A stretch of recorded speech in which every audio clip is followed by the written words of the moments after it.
Cerita dimulai dengan kemunculan pilar-pilar raksasa yang tampak menyeramkan dan tiba-tiba muncul entah dari mana. Bersamaan dengan kejadian itu, penghalang terbentuk dan seberkas cahaya ungu melesat ke langit. Monster yang dikenal sebagai Disaster Beast pun menyerbu dunia manusia. Makhluk dari berbagai jenis mulai menyerang umat manusia.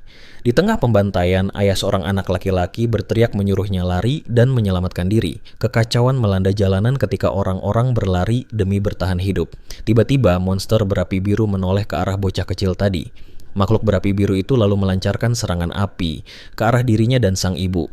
Perempuan itu mengorbankan diri demi melindungi putranya. Dan dengan kata-kata terakhir, ia menyuruh anaknya segera pergi. Setelah kejadian tersebut, MC Itsuki terbangun dari mimpi buruk akibat seseorang memanggil namanya. Seorang gadis berambut merah muda menanyakan apa yang terjadi, namun ia menjawab tidak ada apa-apa. Gadis berambut merah muda itu terus menatap dengan raut curiga dan kembali memastikan keadaannya. Ia kemudian menyadari ada air mata di wajah Itsuki dan bertanya, mengapa ia menangis. Seorang teman datang membantu dan menunjuk guru dengan pakaian yang sangat aneh. Sang pengajar mulai berpidato tentang para Awaken dan perang yang terjadi 10 tahun lalu. Seorang teman sekelas mempertanyakan mengapa Itsuki tidak mengenal Komandan Menuizumi. Setelah itu dijelaskan bahwa komandan tadi adalah Awaken pertama dalam sejarah. Selain itu ia merupakan yang terkuat dan pernah melatih salah satu pahlawan paling terkenal milik umat manusia. Guru tadi mengungkapkan bahwa orang biasa dapat bangkit hanya dengan menyentuh monolit. Ia kemudian menyatakan bahwa semua yang hadir akan menjadi Awaken demi bertarung dalam perang. Menghadapi situasi demikian, sebuah monolit raksasa mulai muncul dari lantai arena. Para siswa bersorak kegirangan karena akhirnya mendapat kesempatan untuk bangkit. Sahabat MC menyenggolnya dengan penuh semangat dan Itsuki berkata, waktunya akhirnya tiba. Saat antrian terbentuk, teman sekelas menariknya agar tidak tertinggal. Gadis berambut merah muda memperhatikan ekspresi muram di wajahnya. Mata pemuda itu bersinar merah ketika ia berkata bahwa hari yang dinantikan telah datang. Satu persatu siswa menyentuh monolit, tetapi tidak terjadi apa-apa pada orang pertama. Siswa lain mulai kecewa karena yang mencoba tadi adalah atlet unggulan. Antrian terus berjalan, semakin banyak yang mencoba, namun tak seorang pun berhasil bangkit. Semua mulai cemas, khawatir tidak ada dari sekolah mereka yang lolos. Penjaga kemudian memanggil nama berikutnya, seorang pemuda bernama Hikaru Ushi. Ketegangan meningkat karena ia dikenal sebagai perundung. Jika berhasil bangkit, masalah besar bisa muncul. Saat menyentuh monolit, kilat biru dalam jumlah besar menyelimuti tubuh Hikaru. Sebuah layar menampilkan statistik sebagai elementalis dengan total 12 poin. Asisten komandan berkomentar bahwa seharusnya nilainya 5, tetapi hasilnya mencapai 12. Hikaru membanggakan diri di hadapan komandan, mengira diri sebagai yang pertama bangkit hari itu. Tiba-tiba, seseorang menarik bahunya untuk menjauhkan dari monolit. Perundung tadi berbalik dengan marah dan berteriak, menyuruh orang tersebut melepas pegangan serta menantang jika ingin babak belur. Kerumunan mengenali Itsuki yang memotong antrean dan langsung mengira ia akan celaka. Wanita berambut biru merasakan emosi kuat yang terpancar dari MC. Itsuki menyentuh batu besar tadi sambil mengingat kebencian terhadap para monster yang tak akan pernah ia lupakan. Komandan menyadari tekad pemuda itu berbeda dibandingkan yang lain. Seketika entitas biru raksasa muncul di belakangnya. Energi dalam jumlah luar biasa mengalir keluar dari monolit dan sepenuhnya menyelimuti tubuhnya. Gelombang daya meluas hingga memenuhi seluruh arena. Para siswa tercengang melihat ledakan energi yang membentang ratusan kaki. Sahabatnya langsung bersorak dan merayakan kebangkitan tadi. Sang asisten menjelaskan bahwa fenomena seperti ini hanya terjadi pada kelas paling langka, Order Breaker. Sementara itu Hikaru terlihat tidak senang. MC masuk ke dalam alam pikiran dan bertanya-tanya apakah benar-benar telah bangkit. Ia melihat diri sendiri duduk di tengah bunga teratai biru bercahaya yang tersusun dari energi. Sebuah layar muncul menampilkan kelas serta kemampuan peringkat Z bernama Overmiss. Namun ketika memeriksa statistik, seluruh atribut berada di angka 0. Tak lama kemudian, anugerah bernama Nirvana aktif dan seluruh statistik melonjak hingga 800. Itsuki tersenyum penuh keyakinan karena kini dapat memusnahkan para monster. Kembali ke dunia nyata, cahaya begitu terang hingga semua orang menutup mata. Perlahan sinar mereda dan siluet pemuda itu tampak di depan monolit. Hikaru Ushi tak percaya pada apa yang baru saja disaksikan. Wanita berambut biru pun terkejut karena seorang pemula memiliki statistik setinggi itu. Oleh sebab itu, komandan menyatakan bahwa dialah Awaken terkuat sepanjang sejarah. Layar status menampilkan semua atribut berada di angka 200. Kerumunan bersorak merayakan pencapaian bersejarah tadi. Namun Hikaru murka merasa kejayaan yang menjadi haknya telah direbut. Ia melayang di udara dikelilingi kilat dan menyebut Itsuki pecundang. Setelah itu perundung tadi melepaskan skill baru bernama Silver Serpent dan mengaktifkan kemampuan Overmiss. Saat serangan mendekat, analisis terhadap skill lawan berlangsung sangat cepat. Sambaran petir menghantam tanah dengan keras, namun sang pahlawan sudah tidak berada di sana. Semua orang bertanya-tanya kemana ia pergi karena menghilang dalam sekejap mata. Tak lama kemudian, Itsuki muncul di belakang Hikaru dan mencengkeram kepalanya. Ia berbisik bahwa perundung tadi beruntung masih manusia, kalau tidak sudah menjadi mayat. Setelah itu, MC melangkah mundur sementara Hikaru roboh ke tanah tanpa daya. Itsuki mencatat bahwa kecepatan analisis tinggi karena kemampuan tadi hanya peringkat C. Proses analisis mencapai 100% dan ia memperoleh skill Thunder Wave. Teman-teman melihat tubuhnya kembali bersinar, dan salah satu dari mereka bercanda bahwa beruntung memakai kacamata. Sang protagonis memahami bahwa setiap kali analisis selesai, ia selalu dibawa ke ruang batin tadi. Layar sistem menampilkan detail kemampuan baru serta statistik yang bertambah 10 poin lagi. Kembali ke kenyataan, Itsuki menatap tajam ke arah perundung yang gemetar di tanah. Hikaru ketakutan dan tidak mengerti bagaimana lawan dapat menyalin skill miliknya. Para siswa lain berkomentar bahwa petir milik Itsuki jauh lebih kuat. MC pun terkejut karena statistik kembali meningkat. Total poin kini mencapai 840. Tiba-tiba langit menggelap dan hujan deras turun. Tak lama berselang, para siswa melihat sesuatu meluncur ke arah mereka. Sebuah monolit hitam raksasa jatuh tepat menuju sekolah. Dengan situasi seperti ini, komandan membatalkan upacara dan memerintahkan evakuasi. Ia yakin dirinya menjadi sasaran serangan tadi. Asisten berambut biru menyarankan agar ikut mundur karena bertarung bukan keahlian mereka. Namun komandan menolak sebab kepanikan akan menyebar jika ia pergi. Ia lalu menunjuk Itsuki yang tetap berdiri di tempat dan memuji keberanian yang ditunjukkan. Saat semua orang berlari menjauh, sang pahlawan menghadapi monolit seorang diri. Wanita berambut biru heran mengapa pemuda itu tidak ikut menyelamatkan diri. Pilar raksasa menghantam lantai arena dan menimbulkan debu tebal. Sahabatnya berteriak menyuruhnya pergi karena Disaster Beast akan muncul, tetapi Itsuki dengan penuh kebencian menyatakan akan memusnahkan semuanya. Riku dan gadis tadi memperingatkan bahwa ia bisa tewas karena masih pemula. Ia menatap teman dan meminta kepercayaan, membuat gadis berambut merah muda tersipu. Riku menariknya menjauh sambil berteriak agar tidak menyalahkan mereka jika ia mati. Itsuki tersenyum tajam karena inilah musuh pertama sebagai Awaken. Kebetulan makhluk tadi jenis yang sama dengan yang membunuh kedua orang tuanya. Layar sistem menampilkan statistik prajurit kerangka dengan total 295 poin. Itsuki pun bersiap menguji kemampuan baru yang barusan diperoleh. Ia menyerbu lurus ke arah monster dan benturan dahsyat pun terjadi. Dengan tekad kuat, ia berteriak bahwa tak akan membiarkan siapapun mati di depan mata lagi. Tinju berbalut petir menghantam dada makhluk kerangka tadi. Dampaknya begitu besar hingga prajurit tulang terpental dan hancur berkeping-keping. Sang asisten serta rekan-rekan tercengang melihat satu pukulan mampu melontarkan monster sejauh itu. Namun komandan menjelaskan bahwa meski kuat, kerangka tersebut memiliki dua skill yang merepotkan. Salah satunya adalah Bonfire, api yang membakar siapapun yang menyentuhnya sampai menjadi abu. Rekan-rekan menjerit putus asa saat melihat tubuh Itsuki diselimuti api biru. Sementara itu, Hikaru tertawa seperti orang gila karena mengira lawan akan hangus. Tapi di dalam kobaran api, kemampuan Overmiss aktif untuk menganalisis kekuatan musuh. Wanita berambut biru berkata bahkan Awakened level 10 pun bisa tumbang oleh serangan seperti tadi. Komandan meratapi kemungkinan seorang jenius gugur sebelum berkembang sepenuhnya. Di tengah rasa terbakar, dalam benak Itsuki kembali teringat momen ketika sang ibu dilahap api biru demi melindungi dirinya. Namun Komandan Minoizumi percaya pemuda itu belum mengeluarkan seluruh potensi dan masih menyimpan kartu as. Analisis skill akhirnya mencapai 100%. Sang pemuda itu menyatakan bahwa kerangka tadi kini telah selesai. Seorang rekan merasa putus asa dan mengira harapan barusan hanya ilusi. Tiba-tiba bunga teratai biru kembali muncul. Menghadapi keadaan genting, Itsuki bangkit dari api dan bertanya dalam hati kemampuan apa lagi yang akan diperoleh kali ini. Layar sistem menampilkan skill baru bernama Black Ice Wall dan seluruh stats pulih sekaligus meningkat. Tak lama kemudian ia kembali ke ruang batin di dalam teratai biru bercahaya raksasa. Melayang di sana, tubuh terasa sepenuhnya pulih dan kekuatan kembali utuh untuk pertempuran berikutnya. Rekan-rekan bersorak histeris karena tidak percaya ia masih hidup dan benar-benar sembuh. Asisten komandan terkejut lalu bertanya-tanya apakah Itsuki memiliki kemampuan penyembuhan, mengingat kelas masih menjadi misteri. Rasa penasaran muncul mengenai batas pemulihan tadi, bahkan membayangkan apakah luka yang lebih parah pun dapat disembuhkan. Kembali di arena, prajurit kerangka meraung marah karena tidak memahami alasan serangan api miliknya gagal. Pada saat itu, Itsuki memperlihatkan kemampuan baru, Ia melapisi tubuh dengan armor es hitam dan menghadapi kobaran api. Dengan langkah itu, api biru yang dulu membakar tubuhnya kini menyelimuti dirinya tanpa menimbulkan kerusakan, memperlihatkan kekuatan baru yang dimiliki. Armor es tersebut berpadu dengan petir hasil salinan sebelumnya, membuat dirinya jauh lebih kuat. Dari sana, ia membentuk es menjadi seekor naga dan melesat dengan kecepatan penuh menuju prajurit kerangka.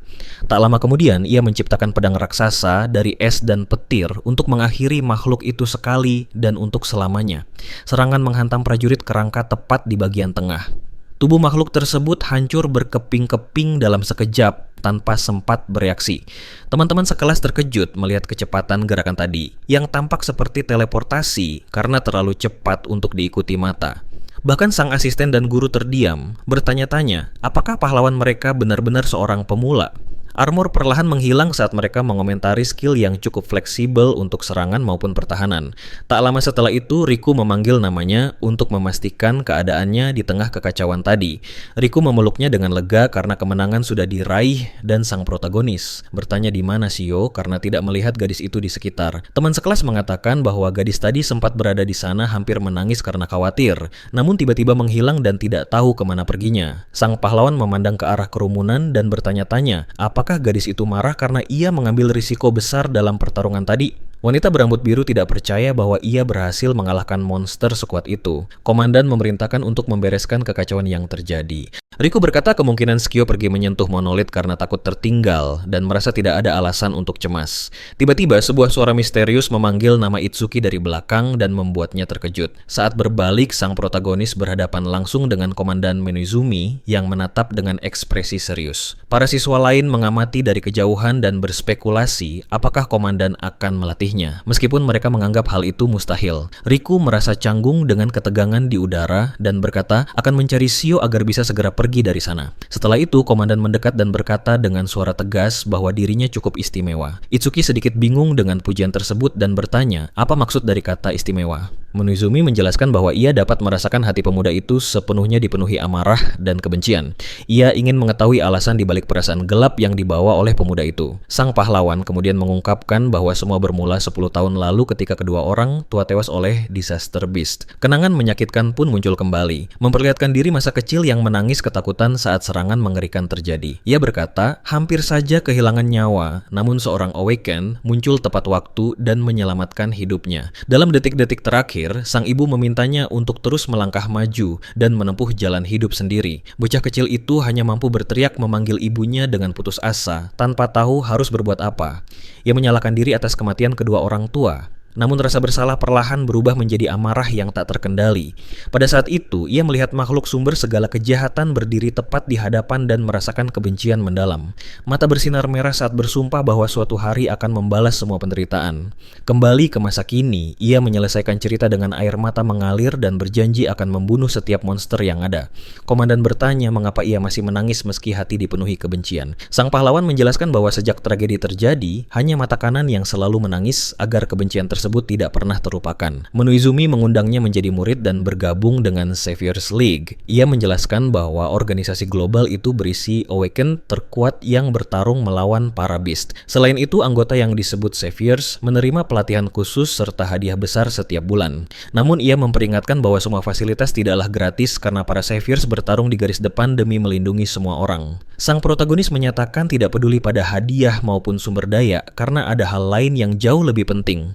Dengan tatapan penuh tekad, ia mengepalkan tangan dan berteriak bahwa dirinya ingin menjadi savior dan bertarung di garis depan. Komandan menjelaskan bahwa untuk mencapai posisi itu, ia harus masuk peringkat 100 besar dalam turnamen dengan lebih dari 1000 peserta. Menizumi berkata dirinya bukan patokan utama, namun tetap akan memberitahu. Ia mengungkapkan bahwa rekor tertinggi adalah 115.000 poin yang dicetak Taiwan 11 tahun lalu.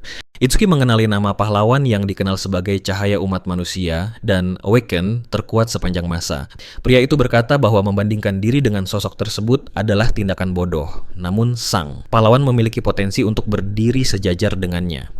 Menghadapi situasi itu, sang protagonis menatap penuh keyakinan dan menyatakan akan melampaui legenda Taiwan Jin.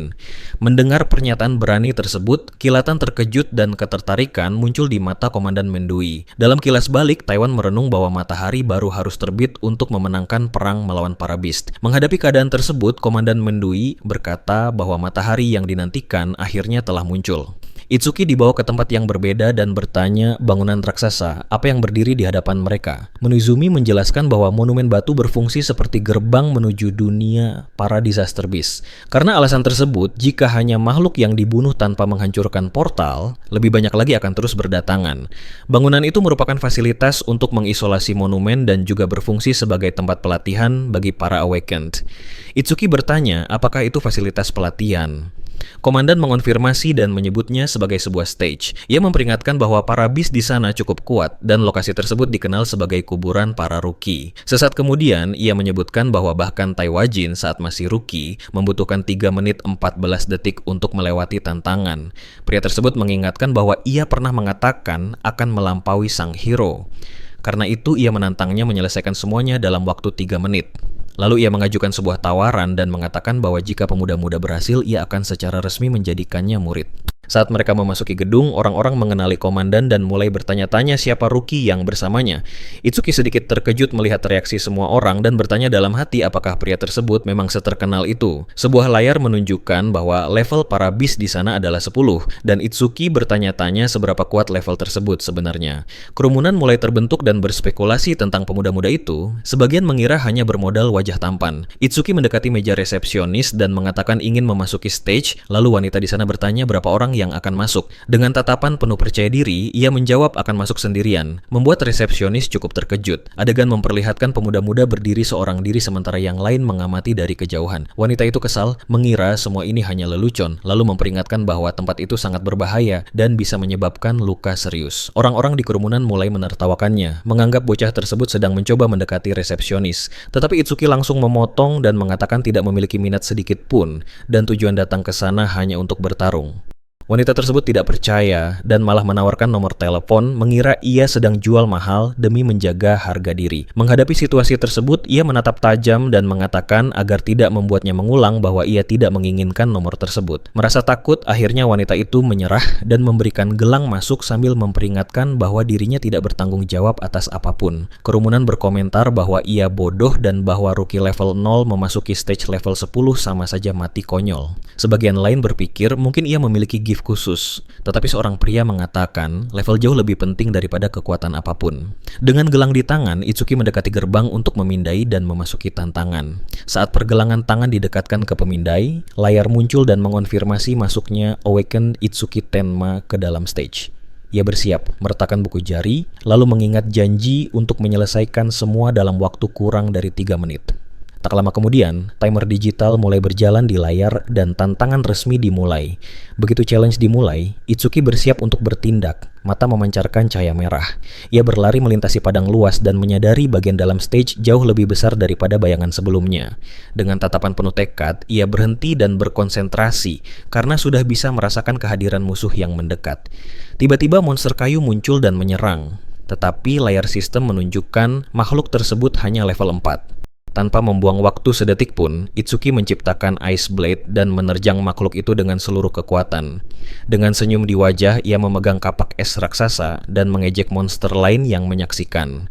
Tak lama berselang, seluruh gerombolan makhluk kayu muncul dan menghadapi pemuda-muda itu, siap bertempur. Di luar, sang asisten bertanya, mengapa komandan menempatkannya di stage ini padahal ada arena lain untuk rookie. Ia melanjutkan bahwa melampaui Taiwan Jin mustahil kecuali seseorang melampaui batas kemanusiaan. Wanita berambut biru teringat bahwa sang hero tampak lembut, tetapi pernah melihatnya memusnahkan beast level 97. Pada saat itu, mata sang hero terasa dingin dan kesepian, sama sekali tidak terlihat seperti manusia. Ia menutup ingatan dengan mengatakan bahwa tatapan tersebut bukan milik seorang pria, melainkan milik dewa sejati. Komandan kemudian menyatakan bahwa bocah itu memiliki potensi menyaingi Taiwan Jin, tetapi masih seperti berlian yang belum diasah. Ia mengatakan bahwa jika sang hero adalah dewa penyelamat manusia, maka Itsuki adalah kebalikan sepenuhnya, iblis yang dilahap kebencian. Itsuki menyadari bahwa beast dengan level seperti ini bahkan tidak mampu memaksanya mengaktifkan Overmost skill. Dengan pikiran tersebut, iblis dalam diri bangkit, kebencian mendalam terpancar melalui mata merah. Lalu Itsuki melesat maju dengan Ice Blade dan menghancurkan semua monster di jalur pergerakan. Menghadapi kondisi demikian, ia bertanya dalam hati apakah hanya sebatas itu dan apakah beast level 10 benar-benar selemah ini. Namun ia menyimpulkan tidak mungkin semudah itu dan sistem mengaktifkan overmimesis saat mendeteksi regeneration skill. Sejak saat itu, analisis enemy skill dimulai dengan progres 5%. Tak lama kemudian, tubuh monster yang telah terbelah dua mulai beregenerasi dengan cepat. Makhluk itu pulih sepenuhnya dan layar menunjukkan status meningkat drastis. Untuk bertahan, Itsuki mengaktifkan Black Ice Wall sambil menciptakan blade pada lengan. Ia menyadari perlu memberikan damage besar agar regeneration terhenti, dan analisis mencapai 17%. Itsuki terus menyerang tanpa henti menggunakan Ice Blade. Saat analisis meningkat sedikit lagi, Itsuki melancarkan tebasan kuat dari atas menggunakan pedang es raksasa. Serangan membelah makhluk kayu tepat di tengah, hingga tubuh terpisah sempurna menjadi dua bagian. Dengan senyum licik, pemuda-muda itu berteriak bahwa semuanya belum berakhir, dan ia akan mencincang hingga tak bisa beregenerasi. Kemudian ia menggunakan lengan berlapis es untuk menjaga kedua bagian tetap terpisah. Akhirnya makhluk tersebut hancur menjadi beberapa bagian dan benar-benar dikalahkan. Itsuki berkomentar bahwa penggunaan Black Ice dalam waktu lama menguras mana. Namun di luar dugaan, makhluk kayu mulai menyusun kembali tubuh tepat di depan mata. Karena hal itu, monster kembali menyerang dan ia mengeluh karena lawan masih belum tumbang sepenuhnya saat analisis mencapai 60%. Dengan setiap regenerasi, analisis terus berkembang dan ia memutuskan menggunakan lightning untuk menghemat mana serta menjaga jarak. Ia tahu kemenangan bergantung pada hasil analisis, tetapi waktu hampir habis dan ia harus bergerak cepat. Dengan sisa waktu yang sedikit sebelum menit ketiga, ia menggabungkan Ice dan Thunder, membuat analisis naik hingga 75%. Setelah itu, ia mengaktifkan kedua skill untuk memaksa regenerasi dan mempercepat proses penyalinan skill. Itsuki paham langkah tersebut berisiko, karena jika copy skill memerlukan mana, dirinya akan tamat. Sambil menghindari serangan, analisis mencapai 80%, membawanya semakin dekat pada target. Meski demikian, ia menerima risiko itu, dan analisis bertambah 5% lagi saat berada di tengah serangan. Dengan mata bersinar merah, Itsuki melesat maju. Tubuh terselimuti aura lightning. Ia menghantam kepala monster kayu dengan pukulan dahsyat menggunakan seluruh tenaga. Benar-benar kelelahan. Pemuda-muda hampir tak mampu berdiri setelah mengerahkan energi sebesar itu. Pada saat bersamaan, makhluk tersebut menusuk tubuhnya dengan beberapa duri tajam, dan ia menyadari mana sudah habis. Namun ia tersenyum karena kopi tidak menggunakan mana. Dan ketika analisis selesai, ia menyatakan pertarungan menjadi miliknya. Saat analisis mencapai 100%, bunga Blue Lotus muncul dan ia memperoleh Lotus Burst Skill, sebuah layar menampilkan detail kemampuan baru yang menghasilkan damage ledakan serta memiliki efek pasif. Akibatnya ia mendapatkan 20 poin pada seluruh stats dan seluruh luka pulih sepenuhnya. Menghadapi situasi tersebut, Itsuki berdiri di hadapan monster dan bersiap mengaktifkan kemampuan baru. Ia menyatukan kedua tangan untuk akhirnya menguji kekuatan Lotus Burst pada makhluk tersebut. Ledakan raksasa berbentuk bunga lotus berapi menghantam monster kayu secara langsung. Dampak serangan begitu kuat hingga menghancurkan segala yang ada di sekitar dalam gelombang api dan kehancuran besar. Itsuki merasa puas dengan hasilnya dan mengatakan skill baru tersebut tidaklah buruk. Ia terkejut karena copy skill juga memulihkan mana dan membersihkan monster akan menjadi lebih mudah. Di tengah asap tebal, ia bertanya-tanya benda apa yang tergeletak di tanah ketika melihat kristal hijau bercahaya. Di luar arena, resepsionis mulai panik karena ia sudah berada di dalam hampir 3 menit dan ingin memanggil bantuan. Asistennya berpikir mustahil bagi dirinya menang hanya dalam hitungan menit. Meskipun ia tahu Itsuki tidak akan kalah dari makhluk itu. Tiba-tiba layar berubah menjadi hijau dan menunjukkan rekor baru telah tercipta, membuat semua orang terkejut. Wanita berambut biru tidak percaya pada apa yang ia lihat dan bertanya-tanya bagaimana cara tantangan diselesaikan.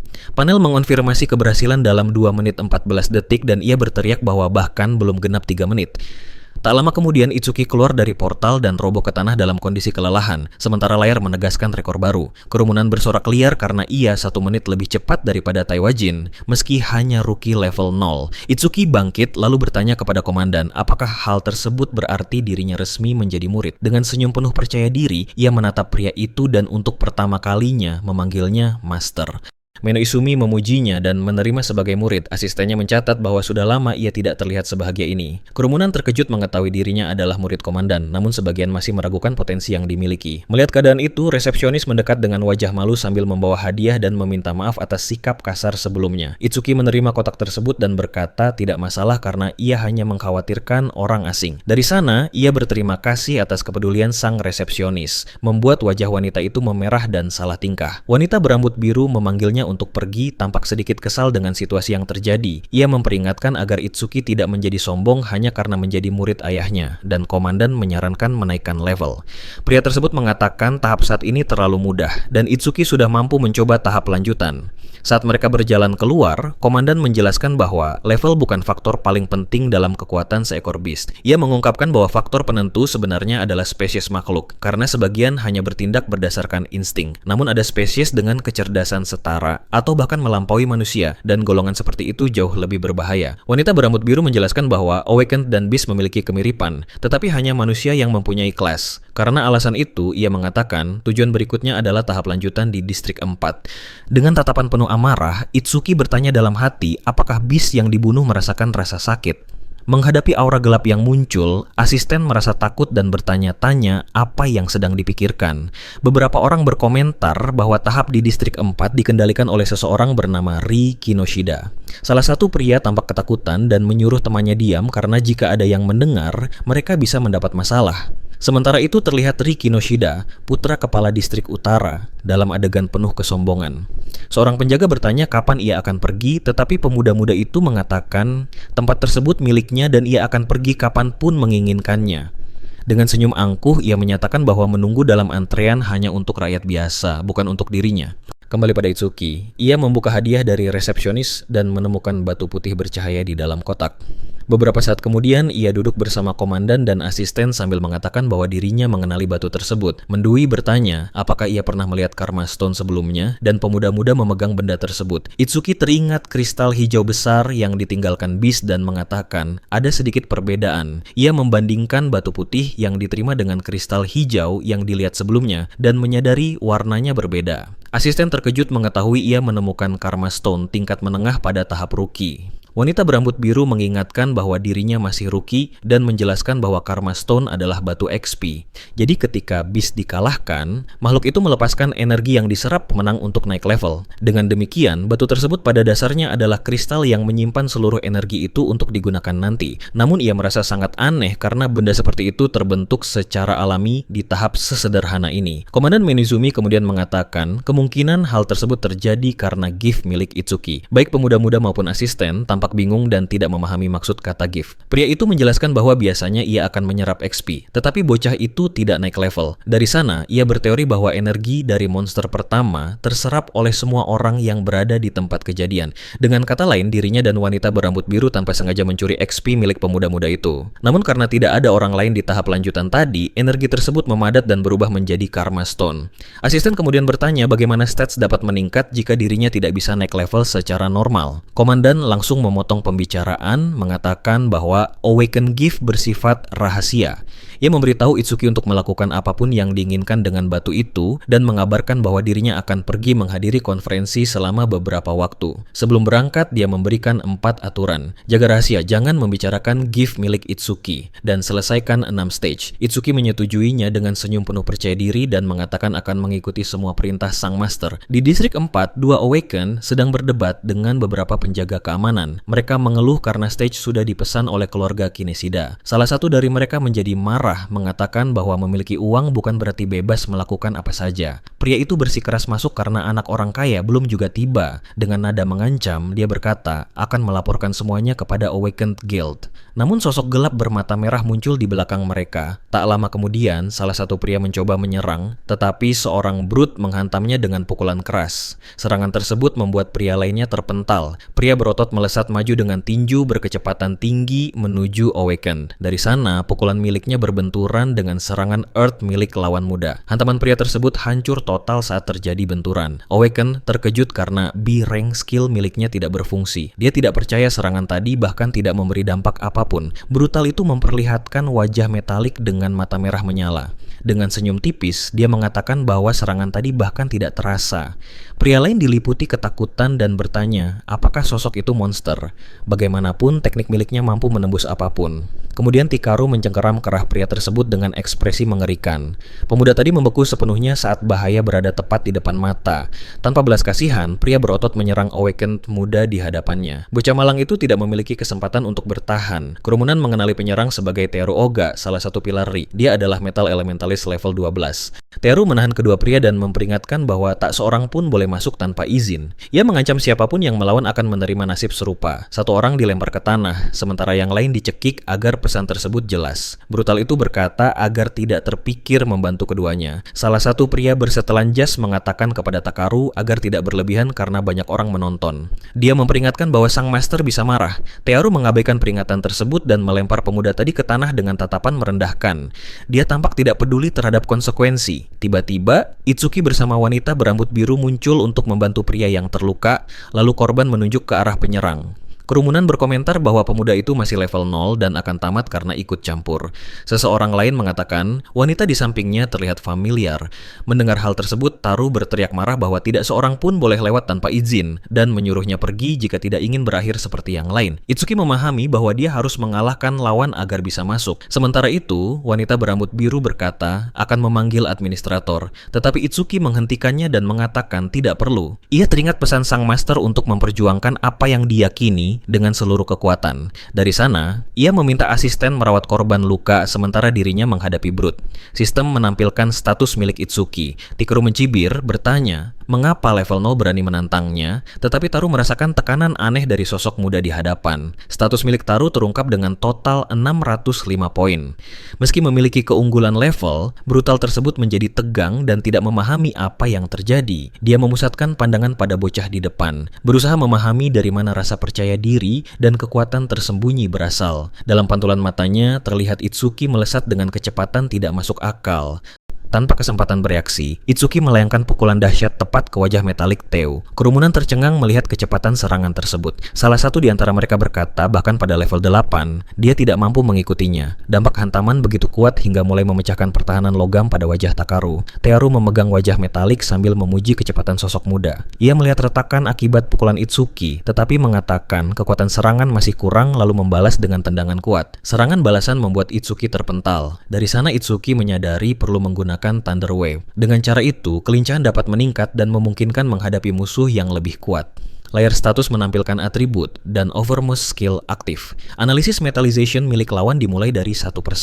Itsuki terkejut karena skill lawan cukup kuat hingga mengaktifkan kopi miliknya. Ia memutuskan saatnya bertarung dengan serius. Dari sana, ia memahami harus mengincar bagian tubuh yang tidak tertutup logam. Analisis naik menjadi 5% saat rencana tersusun. Tanpa membuang waktu, Itsuki menapakkan kaki dengan kokoh di tanah.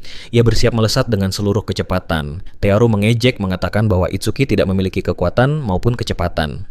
Bruta tersebut menyiapkan serangan berikutnya dengan senyum lebar. Itsuki memanfaatkan celah pertahanan lawan. Ia menggunakan Thunder Wave untuk meningkatkan kecepatan lebih jauh. Takar terkejut melihat penggunaan elemen petir.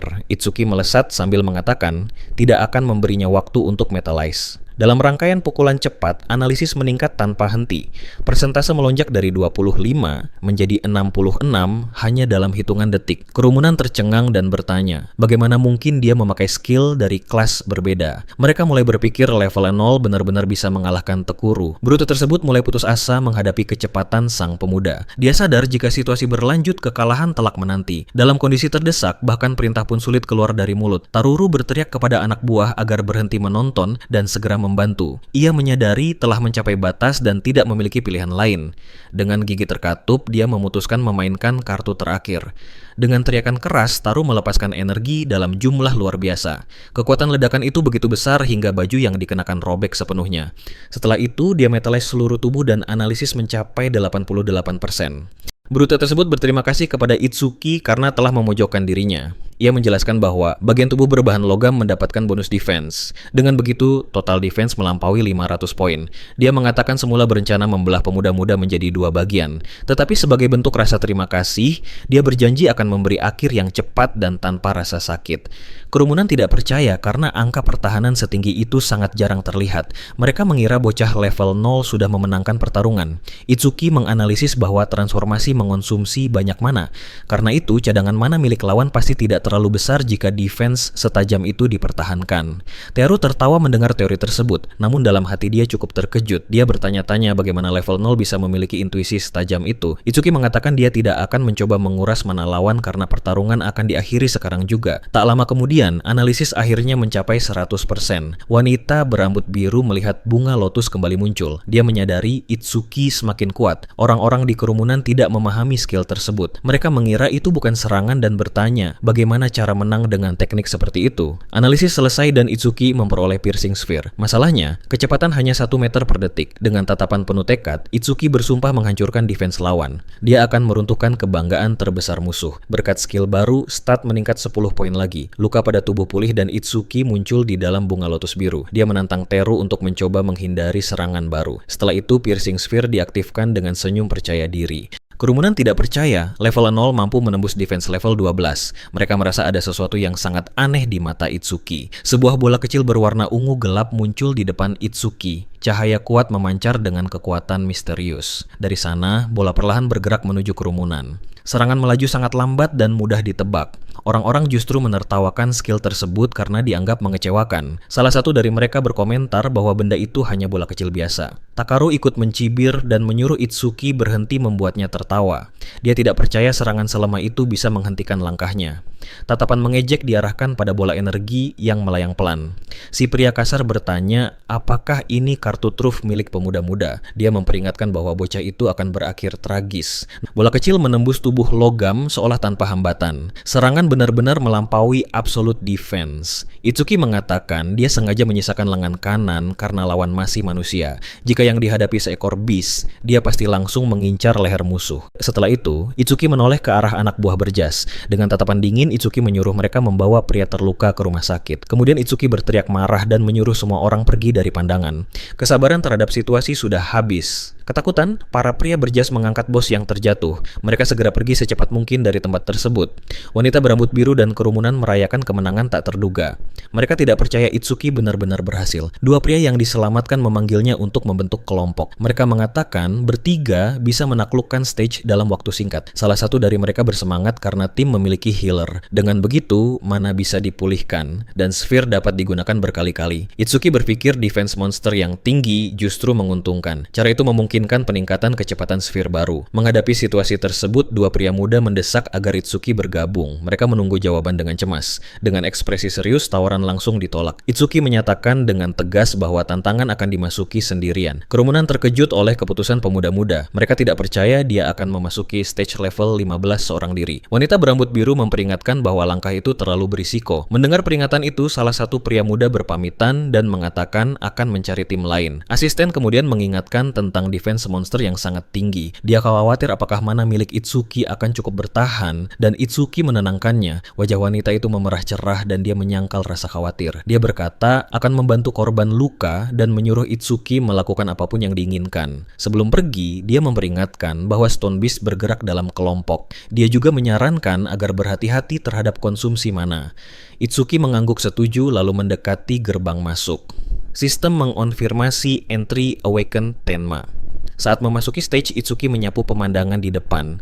Dia menyadari jumlah musuh jauh lebih banyak dari perkiraan. Area berupa medan berbatu yang tandus. Beberapa makhluk batu dengan mata bercahaya menatap dari kejauhan. Layar sistem menampilkan Statstone Statue. Makhluk itu memiliki total 460 poin dan mampu mengubah magic menjadi defense. Itsuki bersiap menguji kemampuan baru. Dia ingin memastikan apakah monster memicu kondisi pasif sphere. Dengan begitu, piercing sphere kembali diaktifkan dengan cahaya intens. Energi ungu dan biru terkonsentrasi di tangan untuk menyerang. Tak lama kemudian, orbe diluncurkan ke arah makhluk batu. Monster menyerbu tanpa menyadari bahaya yang mendekat. Sphere menghantam dan menciptakan lubang besar di dada lawan. Sistem mengonfirmasi kekalahan Stone Statue level 9.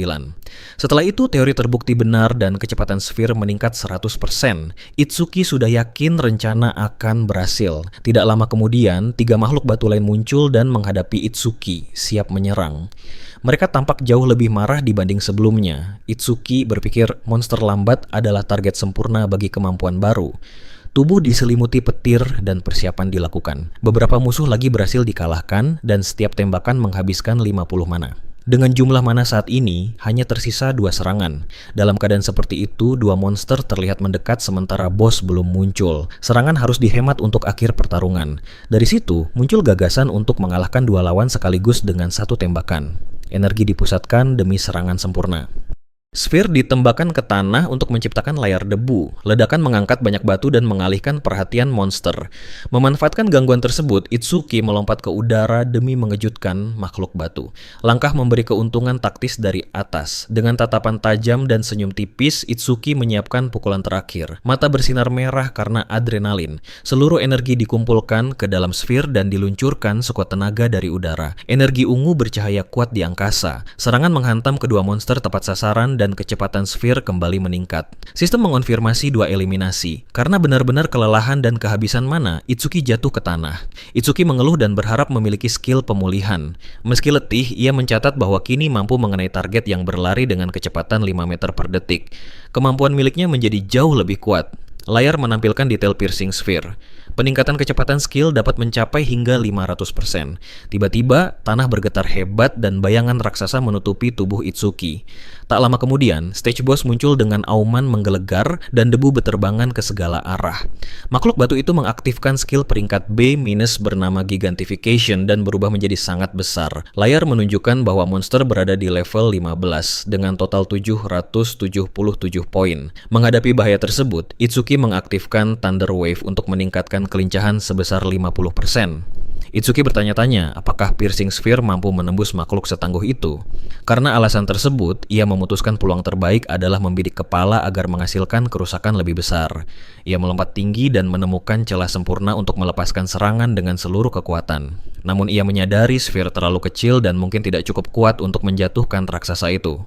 Monster batu memanfaatkan kesempatan dan mengayunkan lengan raksasa ke arahnya. Itsuki merasa putus asa karena tidak dapat menghindar saat berada di udara. Tanpa pilihan lain, ia mengaktifkan Black Ice Wall untuk mencoba menahan benturan. Serangan menghantam pertahanan es dengan kekuatan luar biasa hingga hancur berkeping-keping. Tubuhnya terlempar menghantam dinding dan ia mengakui makhluk itu jauh lebih kuat dari perkiraan awal. Pada saat bersamaan, skill Overmiss aktif setelah mendeteksi Gigantification dan senyum tipis muncul karena hal ini akan membantu. Di tempat lain yang jauh, Ragi Kineseta berada di dalam mansion ketika salah satu anak buah menerima panggilan dan terlihat terkejut. Anak orang kaya itu merasa terganggu oleh kebisingan dan menyuruhnya diam karena tidak suka teriakan. Pria tersebut meminta maaf dan sang tuan muda bertanya apa yang membuatnya begitu terkejut. Ia kemudian mengungkapkan bahwa seseorang telah mengalahkan Teru Oga dan memaksa masuk ke stage yang sudah dipesan. Rei menjadi marah dan bertanya, apakah seorang Awakened di atas level 30 yang melakukannya? Anak buah menjelaskan bahwa para Awakened level tinggi sedang sibuk dan hanya ada para rookie di sana. Karena hal itu, ia merasa mustahil seorang rookie mampu mengalahkan Takaru. Rei meminta informasi tambahan. Namun Rei berkata tidak membutuhkan detail dan jika mereka berangkat sekarang, akan tiba tepat waktu. Anak orang kaya itu kesal karena keraguan tersebut dan berteriak agar segera bergerak tanpa membuatnya mengulang perintah. Dengan ketakutan, pria itu langsung setuju dan bersiap pergi bersama sang bos. Rei melepaskan mantel dan bersumpah akan membalas siapapun yang berani mengusik keluarga Kineshita. Kembali ke stage, proses analisis mencapai 100%. Itsuki muncul di dalam bunga teratai. Skill berhasil disalin dan makhluk batu raksasa masih menatap tajam ke arahnya. Itsuki melihat analisis telah selesai, sementara piercing sphere naik ke level 2. Layar menunjukkan sphere kini melaju dengan kecepatan 7 meter per detik dan ukuran dapat diatur. Itsuki menyadari bonus pasif menjadi 2 kali lipat dan ukuran sphere bisa diubah menggunakan mana. Karena itu, ia bersemangat dan memutuskan langsung menguji kemampuan baru tanpa membuang waktu. Layar menunjukkan bahwa ia memperoleh piercing sphere level 2 serta 20 poin statistik, namun total keseluruhan justru menurun. Di atas golem raksasa, ia menghabiskan seluruh mana untuk menciptakan piercing sphere terkuat yang mampu dibuat. Sphere raksasa berwarna ungu dan hitam meluncur turun dengan kekuatan penuh menuju makhluk batu. Serangan menghantam tepat sasaran dan menembus tubuh monster dari atas hingga bawah dengan daya luar biasa. Terbaring di tanah dalam keadaan kelelahan, Itsuki tersenyum dan bertanya-tanya, apakah tindakan tadi berlebihan karena mana sudah 0? Sistem mengonfirmasi kekalahan golem dan peningkatan kecepatan sphere sebesar 200%. Ia memegang Green Karma Stone dan menghitung bahwa jika berhasil 2 kali lagi, kecepatan sphere akan setara mobil. Dari situ, ia menyadari sempat mengabaikan efek pasif, padahal manfaatnya sangat besar. Dengan senyum tipis, ia teringat bahwa Lotus Burst meningkatkan jangkauan seluruh skill miliknya. Layar menjelaskan bahwa skill menambah jangkauan 1% setiap kali memperoleh kill, dan ia membayangkan potensi luar biasa. Di luar arena, panel menunjukkan tantangan selesai dalam waktu 3 menit 1 detik. Kerumunan terkejut karena kelompok berisi 5 orang biasanya memerlukan 10 menit dan rekor Taiwajin berhasil dipecahkan. Ketika melihat Itsuki keluar, mereka bertanya-tanya mengapa masih berada di level 0 dan bahkan tidak tampak terluka. Asisten berambut biru memperhatikannya dan berkata bahwa ia kembali lolos tanpa goresan sedikit pun, serta memecahkan rekor. Ia menambahkan bahwa kecepatannya luar biasa dan menatap dengan ekspresi terkejut. Itsuki menjelaskan bahwa makhluk tadi lemah terhadap serangan tipe piercing dan bertanya, apa kupu-kupu bercahaya itu?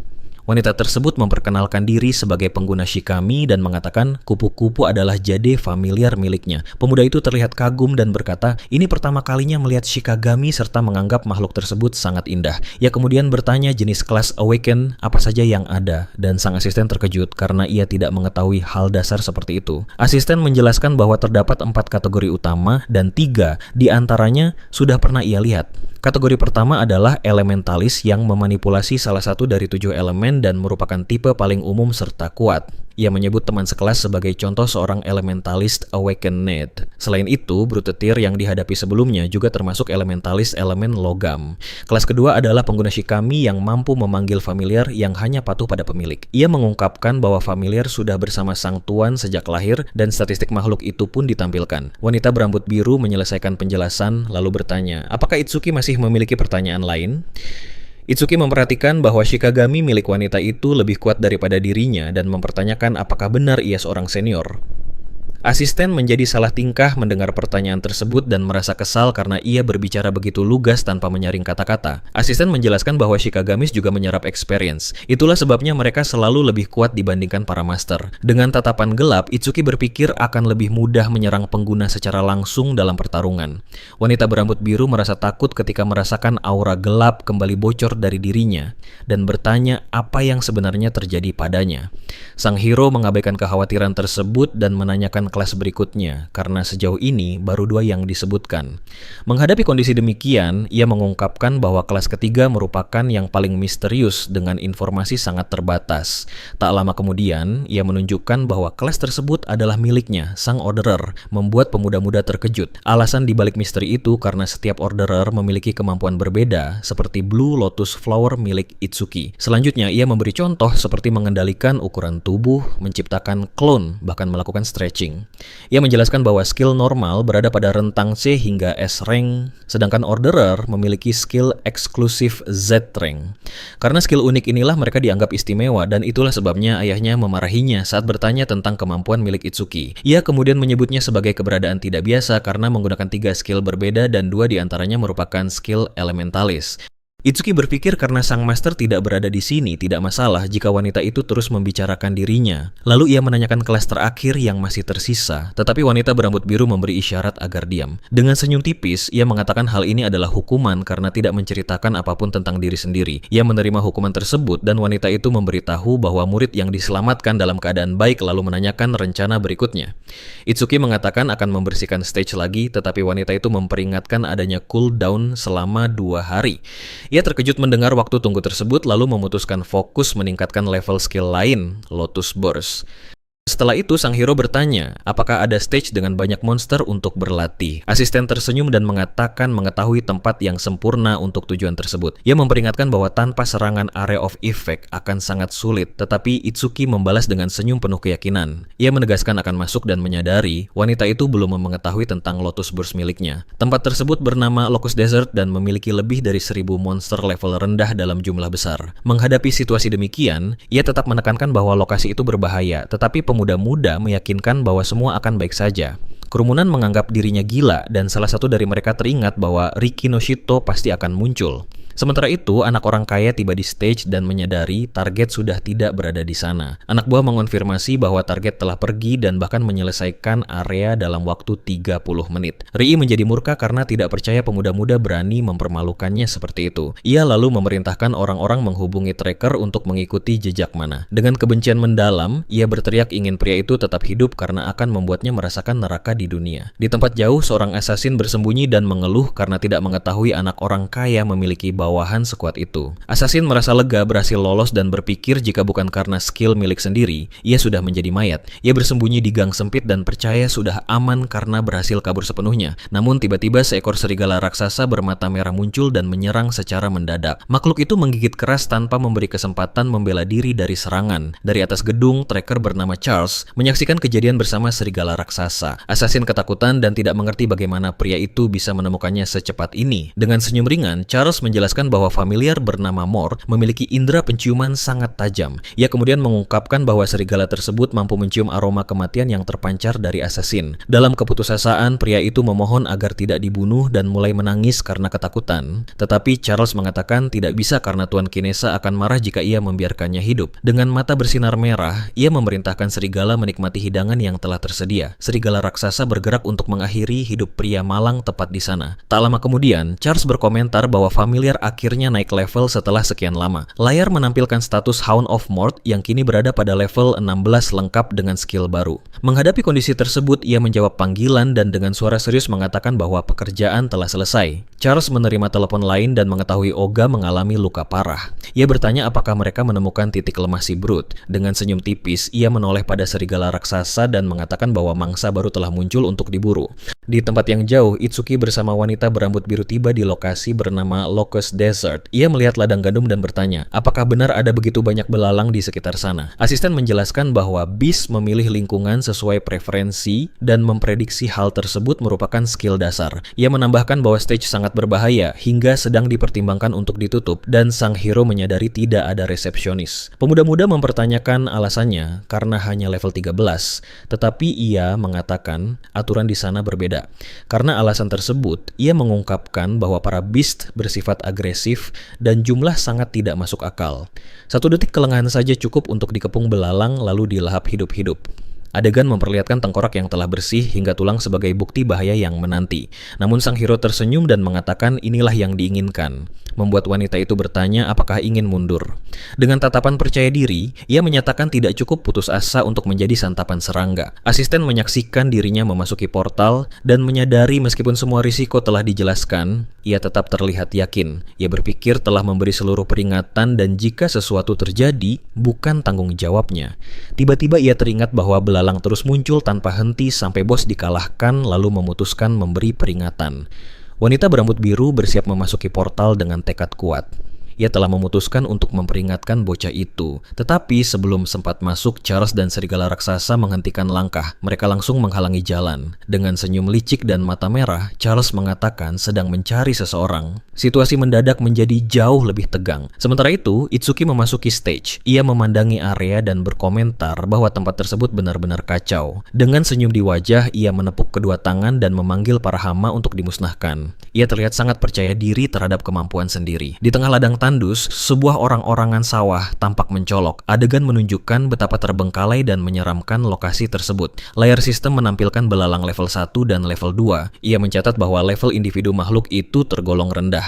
Tak lama kemudian, kawanan belalang raksasa muncul di langit. Sang hero menyadari jumlahnya benar-benar gila. Dengan tatapan penuh niat jahat, Itsuki mengaktifkan Lotus Burst. Pemuda-muda mengatakan situasi ini sempurna untuk berlatih. Ia melapisi tubuh dengan Ice Armor lalu menjelaskan rencana yang telah disusun.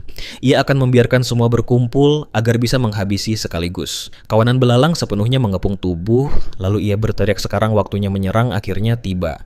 Dengan itu Lotus Burst langsung diaktifkan. Cahaya intens meledak dari tengah gerombolan monster. Skill tersebut meledak dengan kekuatan penuh dan menghancurkan sejumlah belalang. Sistem mengonfirmasi eliminasi dan peningkatan range. Di tengah kehancuran, Itsuki berdiri diam sementara notifikasi terus bermunculan. Kekuatan skill miliknya terasa tidak masuk akal.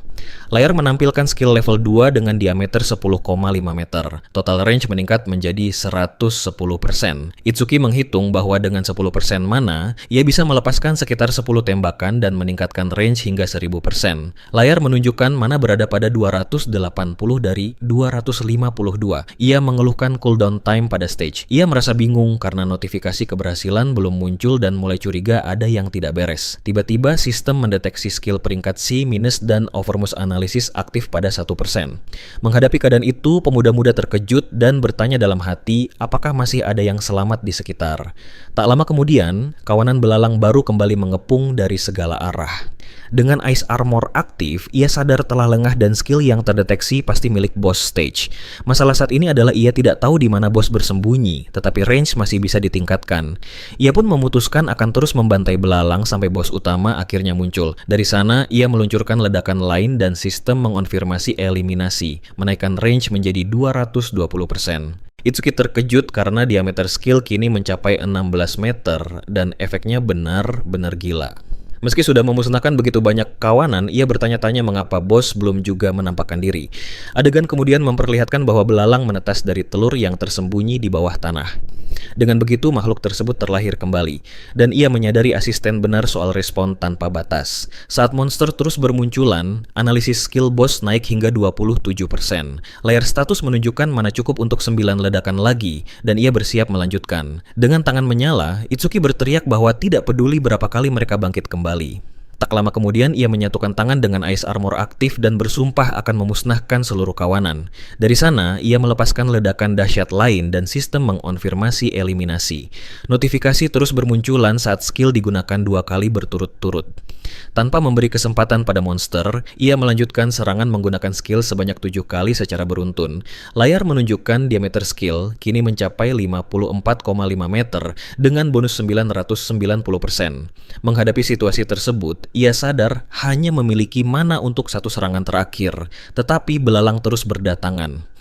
Dalam keadaan terkepung total, ia berteriak bahwa musuh tidak ada habisnya dan keadaan menjadi putus asa. Selain itu, ia menyadari bos masih belum muncul dan sempat mempertimbangkan mundur demi menyelesaikan analisis, namun segera menepis pikiran tersebut karena mundur sekarang sama saja dengan mental pecundang dan ia tidak akan menyerah. Dengan mata merah menyala, ia menyiapkan serangan terakhir dan berkata akan membunuh semua. Dengan itu, Lotus Burst terakhir dilepaskan menggunakan seluruh sisa tenaga. Kelelahan, ia jatuh berlutut ke tanah dan menyadari jika keadaan terus seperti ini, dirinya tidak akan bertahan lama. Meski sudah melancarkan begitu banyak serangan, jumlah belalang sama sekali tidak berkurang. Analisis mencapai 91% dan ia menyadari seluruh beast setelah yang pertama berlevel 1. Dari sini, akhirnya ia memahami bahwa skill boss adalah reproduksi tanpa batas dan seekor ratu belalang muncul. Layar menampilkan stats sang ratu yang berada pada level 13 dan mampu mengendalikan hingga 110 belalang sekaligus. Itsuki tahu sumber masalah harus disingkirkan, tetapi mana telah habis dan analisis hampir menyentuh 100%. Tak lama kemudian sebuah bola biru muncul dan analisis akhirnya selesai, menyelamatkan dari keadaan genting. Ia memperoleh mana sense skill yang memulihkan 10% mana untuk setiap musuh yang terdeteksi. Itsuki merayakan keberhasilan karena skill memiliki range lebih dari 1000 meter dan juga memulihkan mana. Dengan senyum licik, ia sadar bisa farming lokus tanpa henti menggunakan kemampuan ini, namun memilih mengakhirinya dengan cepat karena wanita berambut biru menunggu di luar stage. Layar mengonfirmasi ia memperoleh 10 poin pada seluruh stat serta health dan mana pulih sepenuhnya. Total stats kini mencapai 1120 dan ia bersiap mencari bos menggunakan skill baru. Dari sana, ia melepaskan gelombang energi biru yang menyebar ke seluruh medan pertempuran untuk melacak target. Gelombang mana meluas dan akhirnya menemukan Locust Queen yang bersembunyi di bawah tanah. Dengan mata biru menyala, ia berteriak sambil tersenyum karena akhirnya menemukan makhluk tersebut. Menghadapi situasi ini, Itsuki bersiap meluncurkan serangan pamungkas dengan tatapan percaya diri dan senyum di wajah. Ia mengatakan bersembunyi di balik anak-anak tidak ada gunanya lalu menyiapkan Piercing Sphere. Dari sana, ia menggabungkan sphere dengan efek pasif dan meluncurkannya dengan kekuatan penuh menuju bos. Layar menunjukkan range serangan mencapai 120 meter, dan bola energi itu merobek tanah dengan kecepatan tinggi. Menghadapi keadaan tersebut, Locust Queen terkena hantaman langsung dan terpental jauh. Tak lama kemudian, Itsuki muncul di belakang ratu, tubuh diselimuti lightning serta ice armor. Dengan senyum licik dan mata bercahaya, ia menyatakan pertarungan telah berakhir dengan checkmate. Ia kemudian menebas tubuh ratu menjadi potongan kecil menggunakan ice blade tanpa memberi peluang sedikit pun. Melihat belalang lain, ia menyadari tanpa ratu kawanan itu jatuh dalam kekacauan total. Dengan tangan menyala api, ia mengatakan tidak perlu khawatir karena akan mengirim mereka menyusul induk. Ia menyebutkan bahwa range skill kini meningkat hingga juga lebih dari 1210%. Range orb juga bertambah menjadi 131 meter. Layar mengonfirmasi diameter Lotus Burst kini mencapai 65,5 meter dan range orbi kembali meningkat. Itsuki mengambil sebuah item dan mengatakan hasil panen kali ini luar biasa, serta ia akan kembali untuk meningkatkan pasif lebih jauh lagi. Saat meninggalkan arena, ia mencetak rekor baru selama 17 menit 7 detik dan berpikir asisten pasti merasa cemas. Ia melihat wanita tersebut menunggu dan sudah membayangkan akan dimarahi saat mendekat. Dengan senyum hangat, ia menganggap sisi unik wanita itu terlihat menggemaskan, lalu meminta maaf karena telah membuat khawatir. Charles mencengkeram leher gadis itu dan mengatakan bahwa jika dia membersihkan stage sendirian, berarti dialah orang yang dicari Reggie. Dia melanjutkan dengan mengatakan sudah mencoba mendapatkan informasi, tetapi meski dalam keadaan terluka, gadis tersebut tidak mengucapkan sepatah kata pun. Tak lama kemudian, Itsuki muncul dan menyuruhnya melepaskan tangan kotornya dari gadis itu. Dan sebagai balasan, dia akan membiarkannya tetap hidup dalam kondisi nyaris tak berdaya. Pria bertopi mulai tertawa mendengar ancaman itu dan menyuruh bocah agar tidak sombong hanya karena berstatus rookie level 0. Tanpa membuang waktu, Itsuki melesat maju diselimuti petir menuju musuh untuk menyerang. Charles terkejut oleh kecepatan absurd pemuda muda dan merasa ajal mendekat. Namun Giant Wolf Mort muncul di depan dan menahan pukulan dengan kepala demi melindungi tuannya. Sistem mendeteksi B-rank Shikagami dan Over Mimesis diaktifkan. Analisis terhadap makhluk tersebut dimulai. Itsuki menyadari serigala itu adalah Shikagami dan pria bertopi merupakan seorang user.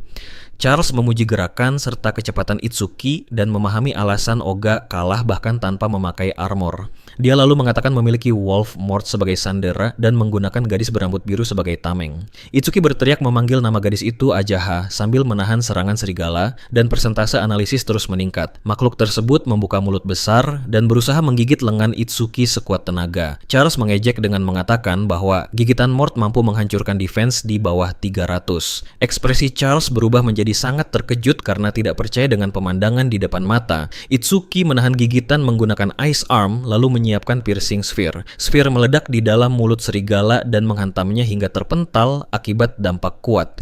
Pemuda-muda mengatakan bahwa tanpa Shikagami, seorang user tidak memiliki perlindungan. Analisis mencapai 77%. Charles terkejut dan bertanya dalam hati, apakah bocah itu benar-benar hanya seorang rookie? Dia menjelaskan bahwa Mort memiliki response skill yang secara drastis mengurangi waktu kebangkitan. Dalam kondisi tersebut, Giant Wolf beregenerasi dan Charles berteriak agar Itsuki dijadikan santapan anjing. Itsuki mengaktifkan mana sense dan gelombang energi menyebar ke seluruh area. Dia menghindari serangan dan mengatakan keputusan mempertahankan skill tetap aktif adalah pilihan tepat. Analisis terus berjalan. Itsuki berpikir proses hampir selesai, tetapi jika Blue Lotus muncul, musuh bisa curiga. Charles mulai panik karena pemuda-muda memiliki power, speed, bahkan detection skill. Dia kembali mengancam asisten dan mengatakan jika perlawanan berlanjut, gadis itu akan mati. Itsuki ingin menyelesaikan analisis tanpa memunculkan Blue Lotus Flower, tetapi keadaan menjadi rumit. Analisis selesai dan Itsuki memperoleh Shikagami Eater Skill yang memungkinkan pengendalian makhluk tersebut. Stat meningkat 20 poin, tetapi efek pemulihan gagal karena aktivasi salinan tidak sempurna. Itsuki menyadari efek healing hilang karena melewati Blue Lotus, namun dia tidak peduli sebab kondisi tubuh sudah pulih. Wolfmort kembali menyerang dan pemuda-muda memahami bahwa skill baru mampu merebut Shikagami milik orang lain. Dalam situasi tersebut, dia bersiap menggunakan kemampuan baru untuk mengambil alih makhluk itu sepenuhnya. Dengan mata bersinar merah, Itsuki menyentuh kepala serigala dan berteriak bahwa anjing itu kini menjadi miliknya. Cahaya biru menyelimuti tubuh makhluk tersebut dan transformasi terjadi tepat di depan mata. Memanfaatkan gangguan tersebut, Itsuki melayangkan tendangan kuat ke arah pria bertopi hingga terpental jauh. Charles murka kepada serigala dan berteriak menyebut makhluk itu tidak berguna setelah seluruh pengalaman yang diberikan. Dia mencengkeram asisten lebih kuat dan mengancam akan menghabisinya jika perlawanan terus berlanjut. Dengan sisa tenaga terakhir, Aja berkata kepada Itsuki agar tidak mengkhawatirkannya dan terus bertarung. Itsuki mengangkat kedua tangan tanda menyerah dan berteriak agar musuh tidak menyentuh gadis itu. Charles tersenyum dan mengatakan seandainya sejak awal patuh, wanita itu tidak perlu menderita sebanyak ini. Pemuda-muda bertanya alasan dirinya diserang karena merasa tidak pernah memulai pertikaian. Pria itu memperkenalkan diri sebagai Charles dan mengungkap bahwa dia dikirim oleh Ri Kineseta untuk menangkapnya. Mendengar nama anak orang kaya tersebut, Itsuki memahami bahwa dia perlu menemui orang itu untuk berbicara langsung. Charles mengancam dan memperingatkan bahwa Wolfmort akan merobek kedua kaki jika Ice digunakan sebagai pertahanan. Dia lalu memerintahkan Wolfmort untuk merobek kedua kaki Itsuki sekaligus. Namun Itsuki juga memberi perintah dan menyuruh makhluk itu membuktikan kelayakan sebagai Shikagami miliknya. Serigala itu berbalik dan menggigit mantan tuannya dengan simbol lotus di dahi. Pada saat bersamaan, Itsuki menggunakan speed untuk menyelamatkan Aja lalu memeluk gadis tersebut. Pria bertopi menjerit kesakitan dan tidak memahami alasan familiar menyerangnya. Itsuki mendekati Shikagami baru dan memujinya sebagai anjing yang baik. Dengan tatapan penuh amarah, dia bersumpah akan membuat Charles membayar 100 kali lipat atas penderitaan yang ditimbulkan. Dalam kepanikan, pria bertopi menawarkan akan memancing Rei sebagai imbalan agar nyawanya diselamatkan. Dengan mata merah menyala, Itsuki mengatakan tawaran tersebut terdengar menarik dengan ekspresi gelap. Charles melihat celah dan berpikir masih memiliki kesempatan untuk membalikan keadaan. Tak lama kemudian dia menciptakan Giant Ice Spike dan meluncurkannya sambil berteriak agar bocah itu binasa. Itsuki membalas dengan tatapan tenang dan menyuruhnya binasa juga tanpa rasa gentar. Dia mengatakan bahwa menjatuhkan Ri adalah urusannya dan memerintahkan Wolfmort membuat Charles merasakan penderitaan seperti yang dialami Aja. Pria bertopi menangis ketakutan dan memohon satu kesempatan lagi agar bisa selamat dari keadaan. Tanpa belas kasihan, Giant Wolf menerjang mantan tuan untuk mengakhiri semuanya. Charles berteriak putus asa dan mencoba mengingatkan bahwa dirinya adalah mantan tuan, tetapi makhluk itu tidak peduli dan membuka mulut besar untuk menelannya tanpa ampun. Sementara itu, Itsuki mengatakan ada seseorang yang telah mengawasinya sejak meninggalkan stage. Dengan ekspresi serius, dia menantang orang tersebut untuk keluar dari persembunyian dan menampakkan diri. Pemandangan memperlihatkan ladang gandum luas dengan struktur stage di latar belakang. Tiba-tiba seorang pria berkerudung muncul dari tengah gandum dan mengatakan bahwa keberadaannya sudah diketahui. Itsuki menatap curiga dan bertanya, apakah dia teman pria bertopi itu? Pemuda pirang panik dan segera menyangkal, mengatakan bahwa dirinya bukan musuh dan meminta agar didengarkan. Tanpa waktu untuk hal tersebut, Itsuki berbalik dan menyuruh Wolfmort mengikutinya setelah selesai makan. Pria berkerudung berpikir, jika Itsuki mampu mengendalikan anjing buas, mungkin dia bisa membantunya. Dia memperkenalkan diri sebagai Aberia dan mengenali Itsuki sebagai orang yang mengalahkan Tearu Oga. Dari situ, Iberia meminta bantuan dan menawarkan Creation Stones bahkan senjata sebagai bayaran. Pemuda berambut pirang merasa bingung karena mengira siapapun pasti akan menerima hadiah seperti itu. Ia teringat perkataan sang ayah bahwa hadiah harus relevan, seperti air di tengah gurun. Hadiah sejati adalah sebilah pedang bagi Avenger atau obat bagi yang terluka. Dengan senyum di wajah, Iberia mengatakan akhirnya memahami apa yang dibutuhkan Itsuki. Ia memperingatkan bahwa berjalan perlahan sambil membawa gadis yang terluka bisa berakibat fatal. Gadis tersebut mungkin tidak akan sampai ke rumah sakit tepat waktu. Dari sana, pemuda pirang mengungkapkan bahwa dirinya memiliki healing item dan memperlihatkan scroll bercahaya. Saat Itsuki melangkah pergi, dia berteriak penuh keyakinan bahwa dirinya mampu menyelamatkan asisten menggunakan item milik sendiri. Menghadapi situasi genting, Itsuki berhenti, berbalik dengan ekspresi terkejut, lalu bertanya apakah hal itu benar. Iberia mengonfirmasi bahwa proses healing memang tidak instan, tetapi pasti menyelamatkan nyawa wanita tersebut. Itsuki kemudian bertanya apakah item dapat bekerja meski masih tertutup pakaian. Pemuda pirang menjawab bahwa benda tersebut merupakan rare artifact. Pemuda berkerudung menyadari bahwa Itsuki masih rookie, karena itu belum memahami artefak. Ia menjelaskan bahwa senjata biasa tidak efektif melawan beast, tetapi para artisan menciptakan item khusus. Dari sana, dia memaparkan bahwa artefak terbagi menjadi 4 kategori: common, rare, epic, dan unique. Kategori common berupa senjata dasar seperti pedang panjang yang dapat melukai monster serta awaken. Kategori rare dan epic meningkatkan stats pengguna serta memiliki efek khusus yang berguna. Sementara unique berada di puncak dengan bonus sangat besar dan kemampuan luar biasa yang mampu mengubah jalannya permainan. Iberia mengatakan para artisan memang tidak kuat dalam pertempuran, tetapi sangat dihormati karena menciptakan artefak. Itsuki memahami bahwa sang ayah merupakan seorang artisan. Namun pemuda pirang menambahkan bahwa ayahnya termasuk 10 besar. Dengan senyum penuh kebanggaan, dia mengungkapkan bahwa sang ayah telah menciptakan 3 dari 10 unik artefak. Karena pencapaian tersebut, pria tua itu dikenal luas sebagai artisan King of the North. Meski begitu, pemuda pirang merasa kesal karena Itsuki sama sekali tidak tertarik pada cerita dan justru membalikan badan. Itsuki mengambil crossbow yang sebelumnya dijatuhkan Charles ke tanah. Iberia tidak percaya melihat sikap tenang tersebut, sementara Itsuki memikirkan cara memanfaatkan senjata itu. Pemuda pirang lalu mendekat dan menjelaskan bahwa crossbow itu merupakan rare artifact yang menghasilkan amunisi sendiri. Tiba-tiba senjata menghilang dan Iberia menjelaskan bahwa soulbound artifact dapat disimpan. Itsuki mengucapkan terima kasih atas bantuan healing lalu mengatakan perlu mencari Rai Kinoshida. Mendengar nama tersebut, pemuda pirang terkejut dan mengatakan bahwa menghadapi sosok itu membutuhkan keberanian besar. Namun dia mengungkapkan bahwa jika targetnya Ri, maka mereka memiliki tujuan sama. Itsuki bertanya apa alasannya. Iberia mengajak membentuk tim untuk mengikuti preliminaries turnamen nasional Savior. Ia menjelaskan bahwa tahap preliminaries dibagi berdasarkan benua dan venue wilayah utara berada di distrik 4. Sebagai putra kepala keluarga, Ri ingin mencapai main event agar tidak mempermalukan keluarga. Karena alasan itu, dia memonopoli seluruh stage demi menaikkan level lebih cepat. Itsuki bertanya mengapa dirinya yang dipilih. Pemuda pirang menjawab firasat mengatakan bahwa jika bekerja sama, mereka pasti lolos. Iberia menceritakan bahwa sejak kecil selalu menyaksikan ayah menciptakan artefak dan sangat mengagumi setiap karya yang selesai. Setiap hasil akhir terasa seperti karya seni, membuat rasa hormat kepada sang ayah terus bertambah. Karena kekaguman tersebut, dia bermimpi menjadi Awaken untuk melawan Disaster Beast. Namun ketika akhirnya Awaken dan meminta artefak, sang ayah mengatakan waktunya belum tepat. Setelah memohon cukup lama, ayahnya setuju memberikan satu artefak jika berhasil melewati preliminaries turnamen. Dengan tatapan penuh tekad, dia mengatakan harus lolos apapun yang terjadi. Itsuki bertanya mengapa tidak membentuk tim dengan pemain level tinggi mengingat ayahnya terkenal. Pemuda pirang menjelaskan bahwa sang ayah memperingatkan agar lulus dengan kemampuan sendiri tanpa membawa nama keluarga. Selain itu, informasi yang diperoleh menunjukkan para petarung terkuat telah dibeli oleh Ri Kinoshida. Namun setelah mendengar seseorang mengalahkan Takaru dan memecahkan rekor, dia melakukan penyelidikan lalu menemukan jejaknya.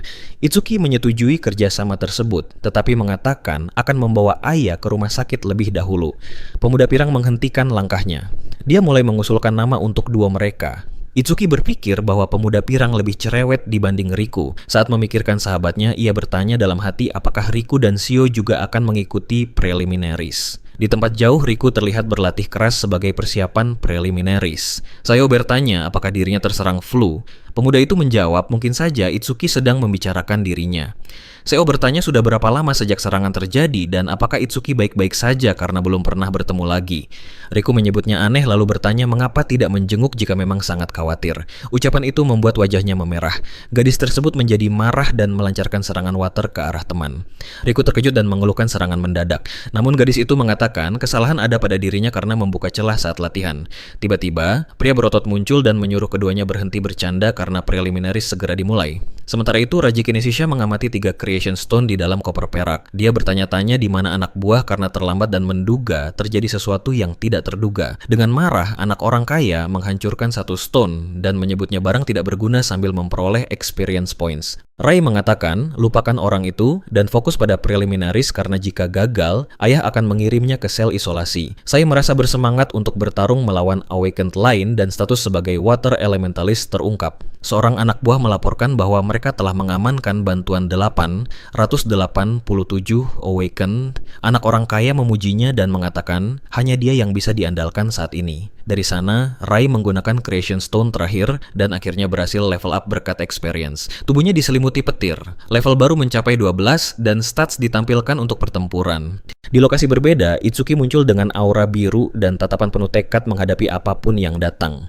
Di dalam ruang rumah sakit, Itsuki meminta maaf kepada komandan atas kondisi Choha. Menuizumi bertanya, langkah apa yang harus diambil dan menawarkan untuk menyingkirkan anak orang kaya sekali untuk selamanya. Namun Itsuki segera menghentikan niat tersebut dan mengatakan dengan ekspresi serius bahwa dirinya akan menangani sendiri. Menghadapi keputusan itu, komandan menyetujui permintaan dan meminta penjelasan detail nanti. Iberia terkejut mengetahui bahwa pria tersebut merupakan Master Itsuki dan langsung ingin meminta tanda tangan. Itsuki kemudian mengumumkan akan mengikuti preliminaries bersama Iberia dan menanyakan kondisi Ajah. Wanita itu mengatakan keadaan sudah stabil berkat Jade Butterfly serta rare artifact milik pemuda pirang. Menuizumi mengenali benda itu dan menyimpulkan bahwa Iberia adalah putra dari pengrajin terkenal Aiden. Pria pirang terkejut karena sang komandan mengetahui ayahnya dan memutuskan harus bersikap bermartabat. Dengan senyum pongah, dia salah salah ucap dan mengatakan bahwa dia adalah ayah Aiden, bukan putranya. Semua orang terdiam, lalu komandan meluruskannya dan berkata bahwa hubungan mereka justru sebaliknya. Sangat malu, pemuda pirang tersebut segera membetulkan ucapan dan menjelaskan bahwa Aiden sebenarnya adalah ayahnya. Menuizumi berterima kasih karena telah menyelamatkan putrinya dan mengatakan akan mengunjungi Aiden setelah turnamen selesai. Setelah itu, dia menyuruh keduanya bersiap dan memberitahu bahwa dirinya bersama Ajo akan menonton besok. Dengan tatapan percaya diri, duo baru tersebut menyetujui dan menjamin akan lolos babak penyisihan. Ayah berkomentar bahwa ayahnya memang menyukai Itsuki karena dulu sering mengajaknya ke berbagai pertemuan.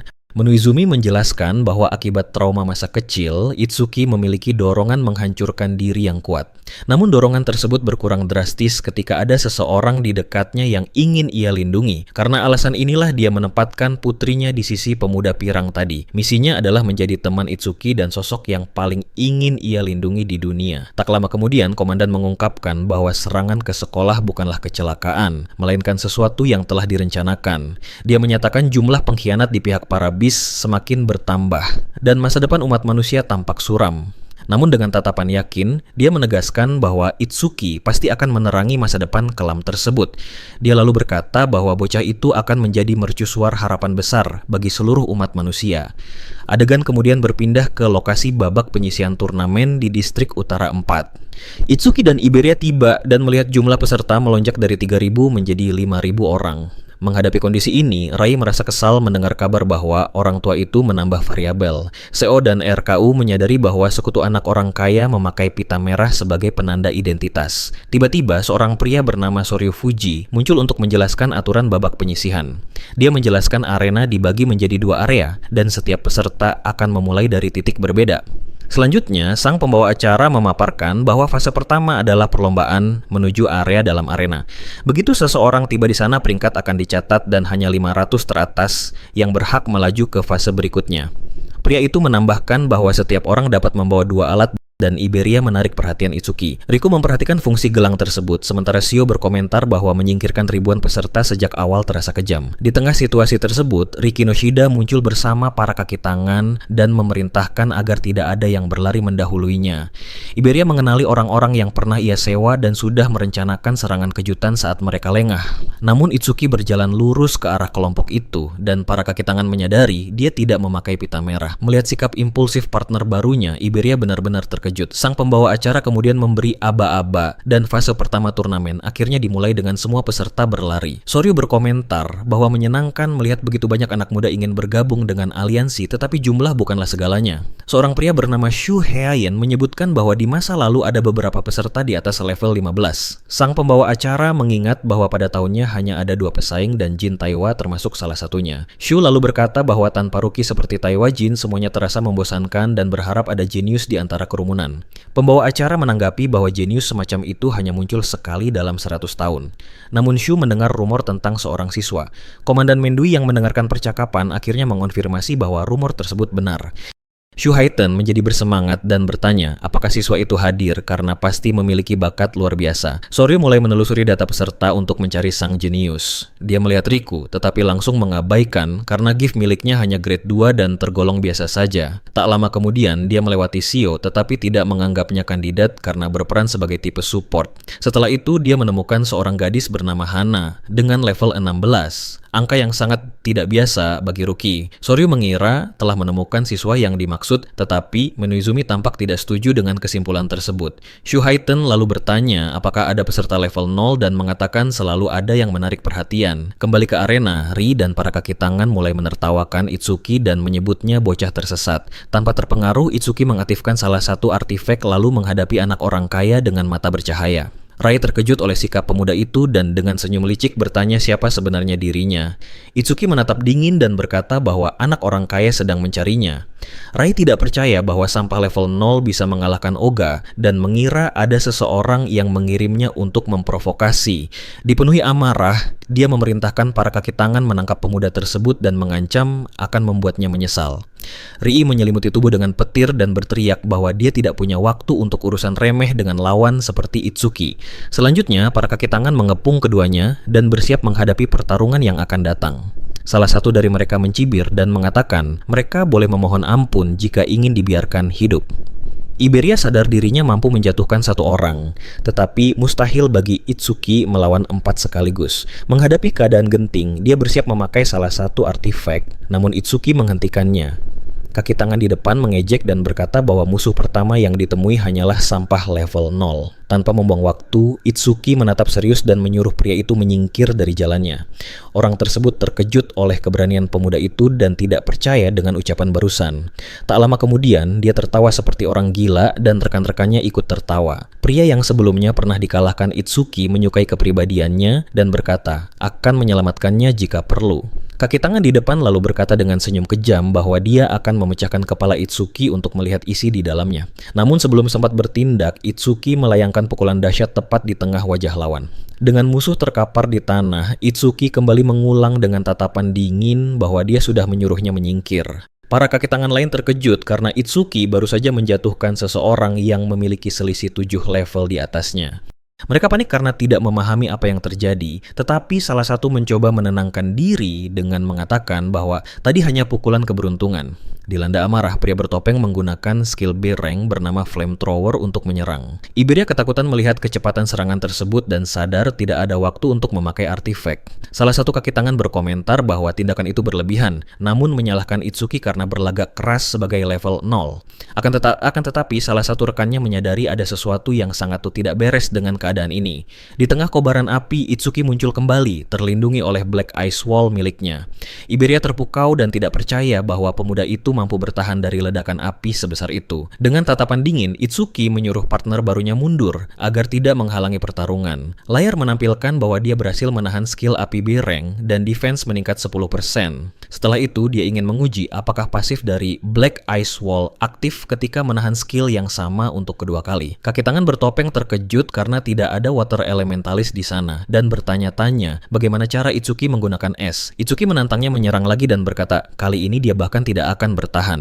Pria tersebut mengira itu hanya gertakan, tetapi tetap menerima tantangan. Lalu pemuda itu mengonfirmasi janji dengan ekspresi imut. Dia kemudian bersiap mengakhiri semuanya dan melepaskan kemampuan api terkuat. Namun Itsuki tetap berdiri diam dan berpikir bahwa meski daya hancur meningkat, serangan tersebut tetaplah skill api. Rekan-rekan lawan mengira dia sedang bercanda dan mengatakan dengan kekuatan seperti itu, pria bertopeng sudah menyaingi level 8. Kaki tangan bertopeng telah menghabiskan seluruh mana dan merasa penggunaan serangan tadi sia-sia untuk level 0.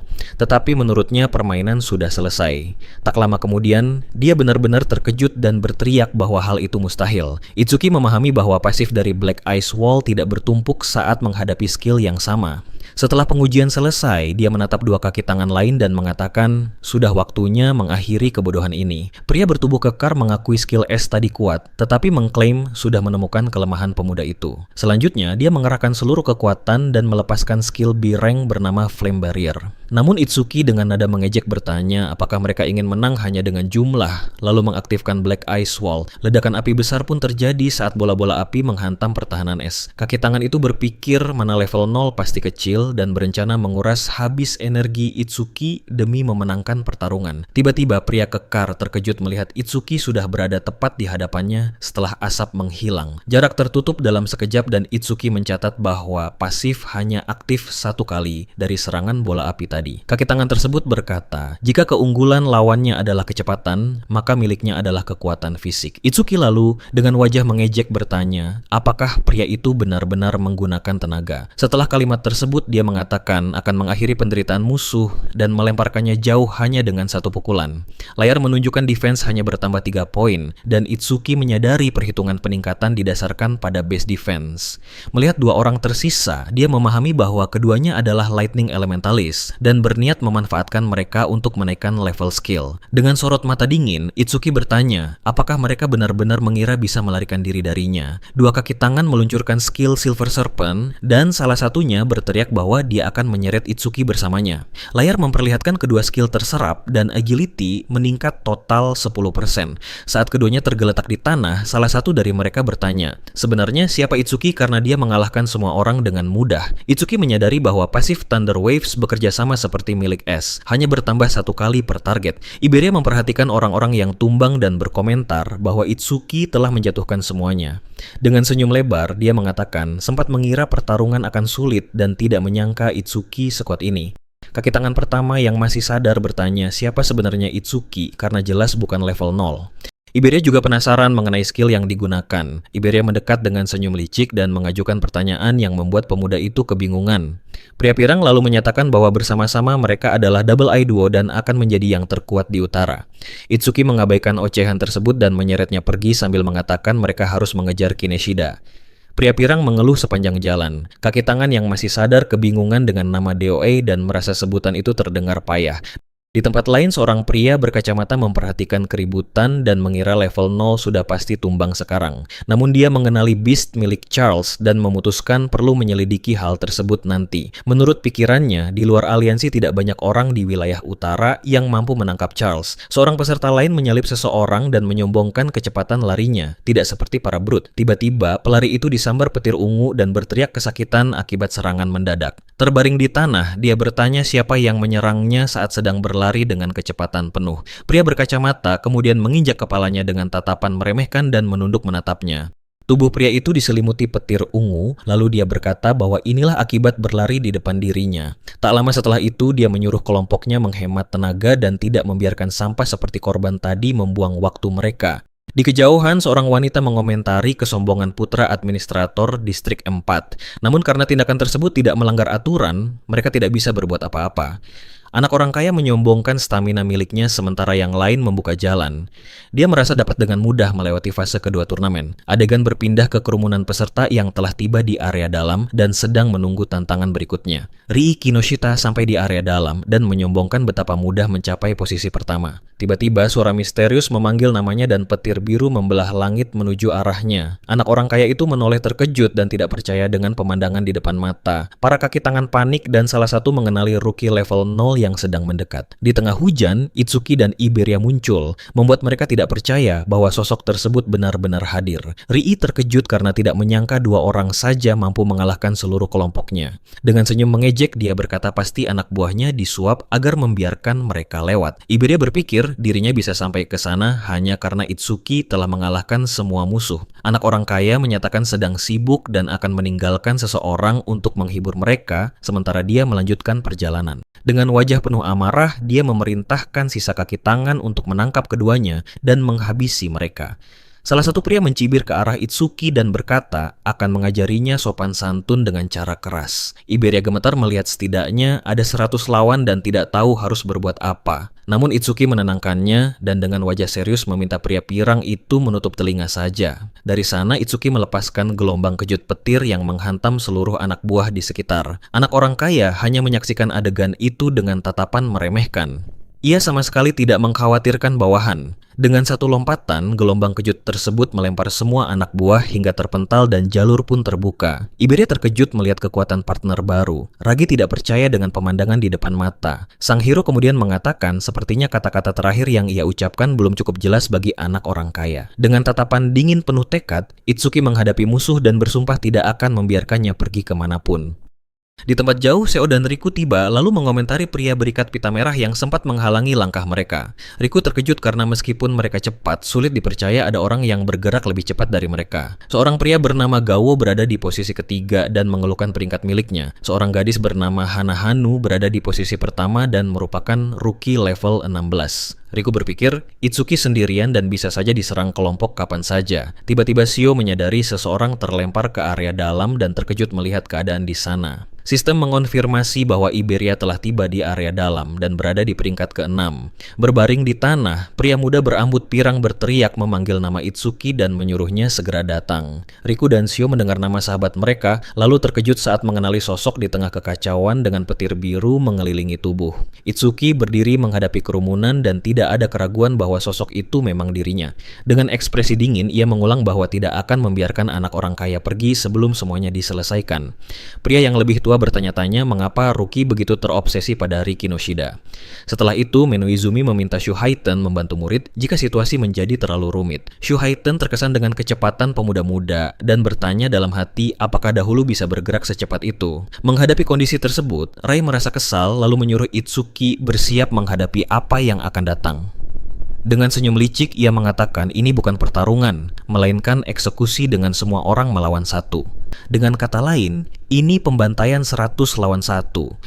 Adegan memperlihatkan kerumunan menatap tajam ke arahnya. Itsuki tetap fokus karena baginya lolos babak penyisihan hanyalah urusan kedua. Prioritas utama adalah membalas Aiha. Dalam kemarahan yang meledak, Rei berteriak memerintahkan seluruh anak buah menghabisi pemuda muda sekaligus. Kerumunan anak buah langsung menyerbu menuju Itsuki yang berdiri seorang diri. Salah satu pria bertopeng berteriak bahwa kepala Itsuki miliknya, lalu meluncurkan fire punch dengan kekuatan penuh. Tetapi Itsuki menghentikan serangan menggunakan satu tangan, membuat lawan terkejut luar biasa. Tanpa membuang waktu, ia membalas dengan pukulan kuat tepat di tengah wajah pria bertopeng, yang bahkan tidak sempat bereaksi. Dampak serangan begitu dahsyat hingga anak buah tersebut terpental oleh kekuatan tidak masuk akal. Anak buah lain terdiam syok dan salah satu dari mereka mengatakan agar tidak panik karena jumlah masih berpihak pada pihak mereka. Sang hero menatap mereka lalu menantang untuk maju bersama. Layar menunjukkan defense meningkat 10%. Ia mengatakan sudah saatnya mengakhiri kebodohan ini lalu mengaktifkan Lotus Burst dengan seluruh kekuatan. Dari sana, ledakan api raksasa menyebar ke seluruh arena dan menghantam semua musuh di sekitar. Iberia, Riku, dan Sia menyaksikan dengan terkejut sementara pria pirang bertanya, apakah itu kemampuan Itsuki? Di tempat lain, seorang pria berotot dan gadis bertelinga kucing mengomentari ledakan luar biasa yang baru saja terjadi. Gadis berambut hijau juga mengamati situasi dengan pedang di tangan sambil berpikir serius. Pembawa acara terkejut melihat kekuatan tersebut dan bertanya, bagaimana ia bisa menggunakan skill di luar kelas milik sendiri. Aiha dan Shuhaiten mengamati dari kejauhan dan akhirnya ia memahami dari mana rasa percaya diri terhadap stage berasal. Di tengah debu yang mengepul, Itsuki berpikir hanya menggunakan 30% kekuatan karena lawan adalah manusia. Adegan memperlihatkan seluruh anak buah anak orang kaya tergeletak di tanah sementara pemuda-muda berdiri di tengah kekacauan. Dengan mata bersinar biru, ia menghadapi musuh dan mengatakan kini hanya tersisa mereka berdua. Rii ketakutan dan tidak percaya Itsuki mengalahkan 100 orang sekaligus lalu bertanya mengapa terus mengejarnya. Sang hero menjelaskan bahwa anak orang kaya menyerangnya lebih dulu serta melukai sahabatnya dan ia akan membuatnya membayar mahal. Dengan marah, Rai membanggakan diri sebagai pewaris keluarga Kinesetus dan mengatakan mudah naik level menggunakan Karma Stones. Ia berteriak bahwa mereka berada pada level berbeda lalu meluncurkan Violet Thunder Cannon peringkat B. Sistem mendeteksi enemy skill dan overmost aktif memulai analisis serangan secara langsung. Tetapi Itsuki menghindari Lightning Cannon dengan kecepatan luar biasa hingga mengejutkan lawan. Terbaring di tanah, anak orang kaya tidak percaya serangan berhasil dihindari dan menyadari tidak memiliki peluang menang. Dalam kepanikan, ia berteriak memanggil seseorang bernama Forty untuk menyelamatkan dirinya. Seorang pria bermata merah muncul dan berpikir tindakan itu melanggar aturan. Tetapi ia tidak lagi peduli pada penilaian orang. Ri tersenyum lalu mengungkapkan bahwa pria tersebut adalah Awaken level 35 dan memerintahkannya menghabisi Itsuki. Dari atas, Shuhaiten memanggil seseorang bernama Hein, lalu memberi isyarat jempol untuk bertindak. Dengan mana sense Itsuki menyadari seseorang mendekat dengan kecepatan tinggi.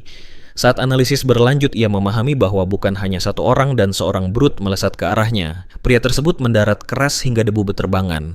Namun sang hero tidak terpengaruh oleh kemunculan mendadak. Dengan ekspresi tenang, ia hanya mengamati perkembangan situasi tanpa menunjukkan rasa takut.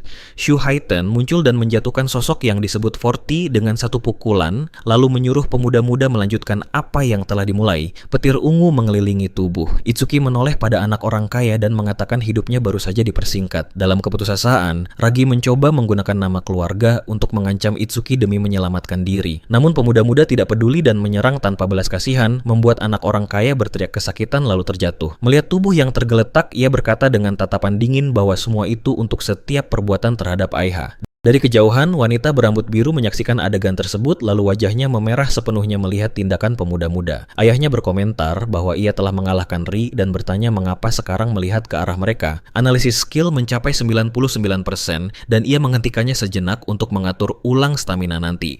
Tiba-tiba suara yang familiar memanggil nama Itsuki hingga menarik perhatian. Dengan ekspresi terkejut, ia segera mengenali suara tersebut lalu menoleh mencari sumber. Adegan memperlihatkan bahwa suara itu milik Shio dan Rikyu yang akhirnya tiba untuk mencari sahabat. Dengan senyum hangat, Shio menyuruh mereka masuk dengan cepat karena hujan turun deras di luar. Dengan air mata di mata, ia khawatir Itsuki akan sakit karena kehujanan. Itsuki mengatakan sudah lama tidak bertemu dan sistem mengumumkan bahwa dirinya berada di peringkat ke-7 arena. Tiba-tiba Riku dan Iberia memeluknya sambil menangis dan mengatakan mereka merindukan serta senang melihat dirinya baik-baik saja. Riku menatap tajam pria pirang dengan petir di mata lalu bertanya, siapa dia hingga berani menempel pada Itsuki seperti itu? Dengan pose percaya diri, Iberia memperkenalkan diri sebagai partner sang hero, membuat semua orang terkejut. Riku langsung menyebutnya pengkhianat dan Shio berkomentar, jarang sekali Itsuki menjalin pertemanan seperti ini. Iberia bertanya apakah mereka memiliki nama duo. Riku menjawab dirinya bukan anak kecil yang memikirkan nama seperti itu. Rikyu mengatakan tentu saja mereka punya nama dan Iberia dengan senyum menantang memintanya menyebutkan apa nama tersebut. Sang hero mencoba menghentikan, tetapi pria pirang berteriak bahwa nama duo mereka adalah Double I dan mengakui sulit memikirkannya. Riku mulai tertawa dan mengatakan nama itu terdengar payah. Ucapan tersebut membuat Iberia murka karena terus digoda. Pembawa acara mengumumkan bahwa 500 peserta telah tiba sementara yang lain sudah tereliminasi dan fase kedua akan segera dimulai. Ia menjelaskan bahwa pada fase kedua, para peserta akan melawan Beast seorang diri selama 1 jam di dalam arena. Iberia merasa takut saat mendengar bagian tentang bertarung sendirian. Sedangkan peserta lain hanya terdiam menyaksikan situasi. Dari atas, Shuhaiten terlihat bersemangat dan berkata tidak sabar melihat kemampuan para rookie. Layar menampilkan peringkat fase pertama dengan Hano di posisi pertama, Shien di posisi kedua, dan Gaku di posisi ketiga. Semua orang kemudian memandangi arena raksasa tempat fase kedua turnamen akhirnya digelar. Kelompok tersebut bergabung dengan kerumunan dan Iberia bertanya, apakah benar di sanalah tahap berikutnya berlangsung? Riku berkomentar bahwa tempat itu gelap lalu menanyakan kepada temannya, apakah level benar-benar tetap di angka 0 dan ia mengiyakan. Ia lalu bertanya bagaimana pemuda-muda bisa menjadi lebih kuat. Iberia juga penasaran, namun Shio segera menegurnya. Ia mengingatkan bahwa skill para Order Breaker adalah rahasia dan meminta temannya tidak mencampuri urusan itu. Dari atas, penyelenggara turnamen mengamati para peserta dan bersiap menyampaikan pengumuman besar. Iberia benar-benar terkejut melihat tokoh penting yang hadir untuk mengawasi acara. Semua mengenali Soryu, veteran Hayeno, serta Aizumi Menu yang legendaris, benar-benar kumpulan sosok hebat. Pembawa acara menjelaskan bahwa pada fase kedua para peserta akan melawan Beast dan poin berbeda sesuai tingkat kesulitan. Layar menunjukkan beginner bernilai 100 poin, normal 500, hard 1000, dan nightmare 5000. Setelah setiap kemenangan, peserta mendapat istirahat 1 menit sebelum naik ke tingkat berikutnya. Gakuo mengatakan akan langsung menuju nightmare mode dan stats level 13 miliknya ditampilkan di layar. Itsuki kemudian mengangkat tangan dan dengan suara tenang mengatakan ingin mengajukan pertanyaan. Peserta lain mengejek dan mengatakan ia hanya digendong sebelumnya dan kini takut bertarung sendirian. Pembawa acara mempersilakan pemuda-muda bertanya apapun dan mengatakan ia bebas berbicara. Menghadapi keadaan tersebut, Itsuki bertanya apakah Nightmare Class merupakan tingkat kesulitan tertinggi dari semuanya dengan senyum tipis. Shuhaiten menganggap pertanyaan bocah itu cukup berani sekaligus menarik. Peserta lain kembali mengejek dan mengatakan level 0 bahkan tidak mampu menaklukkan beginner mode. Pembawa acara menjelaskan bahwa tidak ada batas atas dan ia akan memahami sendiri saat menghadapi Nightmare Beast. Riku berkata tidak ada gunanya memikirkan hal itu karena Nightmare setara level 10 dan mereka sudah beruntung jika bisa menaklukkan Hard. Pria tersebut lalu menambahkan bahwa poin dari fase ini akan dihitung untuk turnamen utama serta peluang bergabung dengan aliansi. Kelompok itu terkejut mendengar kabar tersebut dan Shio sadar harus memanfaatkan kesempatan agar menonjol. Itsuki teringat rekor Taiwajin sebesar 115.000 poin dan memutuskan akan melampauinya. Pembawa acara kemudian memerintahkan semua orang memasuki arena dan bersiap memulai pertempuran. Fase kedua dimulai dan Itsuki berkomentar bahwa tempat ini tidak jauh berbeda dari stage lain. Tiba-tiba 10 Calamity Hounds level 1 muncul dan ia merasa bersemangat menghadapi Beast. Ia mengaktifkan Black Ice Wall dan mengatakan akan menyelesaikan dengan cepat karena lawan seperti itu tidak meningkatkan stats. Di ruang kontrol, pembawa acara bertanya apakah Shu kembali memantau pemuda-muda dan ia menjawab ingin melihat gadis bernama Hanyu sambil tersenyum. Shuhaiten berkata bahwa Itsuki jauh lebih menarik untuk disaksikan.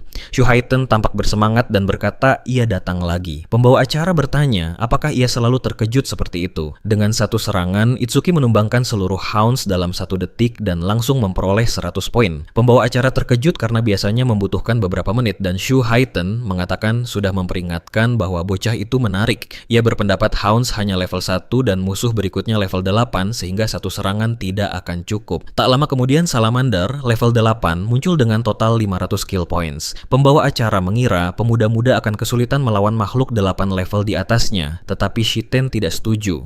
Ia beralih ke multiscreen dan AJ menyadari ayahnya sengaja mengalihkan perhatian dari Itsuki. Pembawa acara mencatat sebagian besar peserta masih bertarung melawan monster beginner. Adegan memperlihatkan Shio dan seorang pria lain melawan gelombang pertama tanpa kesulitan berarti. Satu-satunya yang mampu mengimbangi Itsuki adalah gadis berambut hijau bernama Hanukana yang sangat kuat. Tiba-tiba Aja menjadi panik karena tampak sesuatu yang sangat buruk terjadi pada pemuda-muda di arena. Itsuki sepenuhnya tertelan api salamander dan suasana menjadi sangat menegangkan. Pembawa acara hendak memanggil tim medis namun Shuhaiten menghentikan dan meminta menunggu sebentar. Itsuki melindungi diri menggunakan Black Ice Wall dan Ice Armor langsung menyelimuti tubuh. Dengan armor lengkap, ia melesat maju dan membelah salamander menjadi dua menggunakan Ice Blade tajam.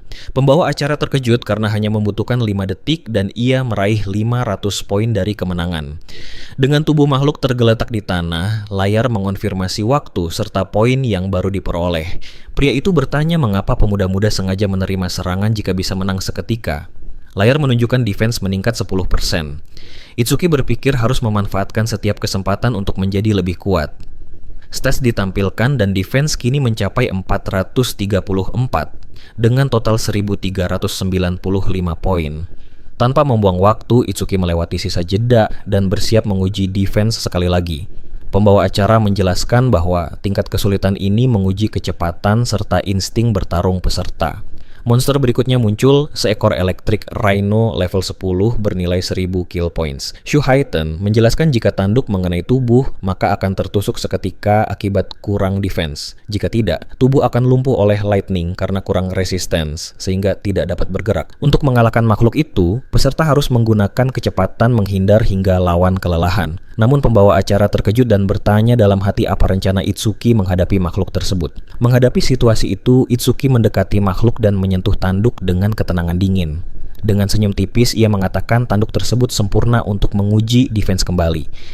Dari sana, Electric Rhino bersiap menyerang dengan kekuatan penuh, tubuh diselimuti aura lightning.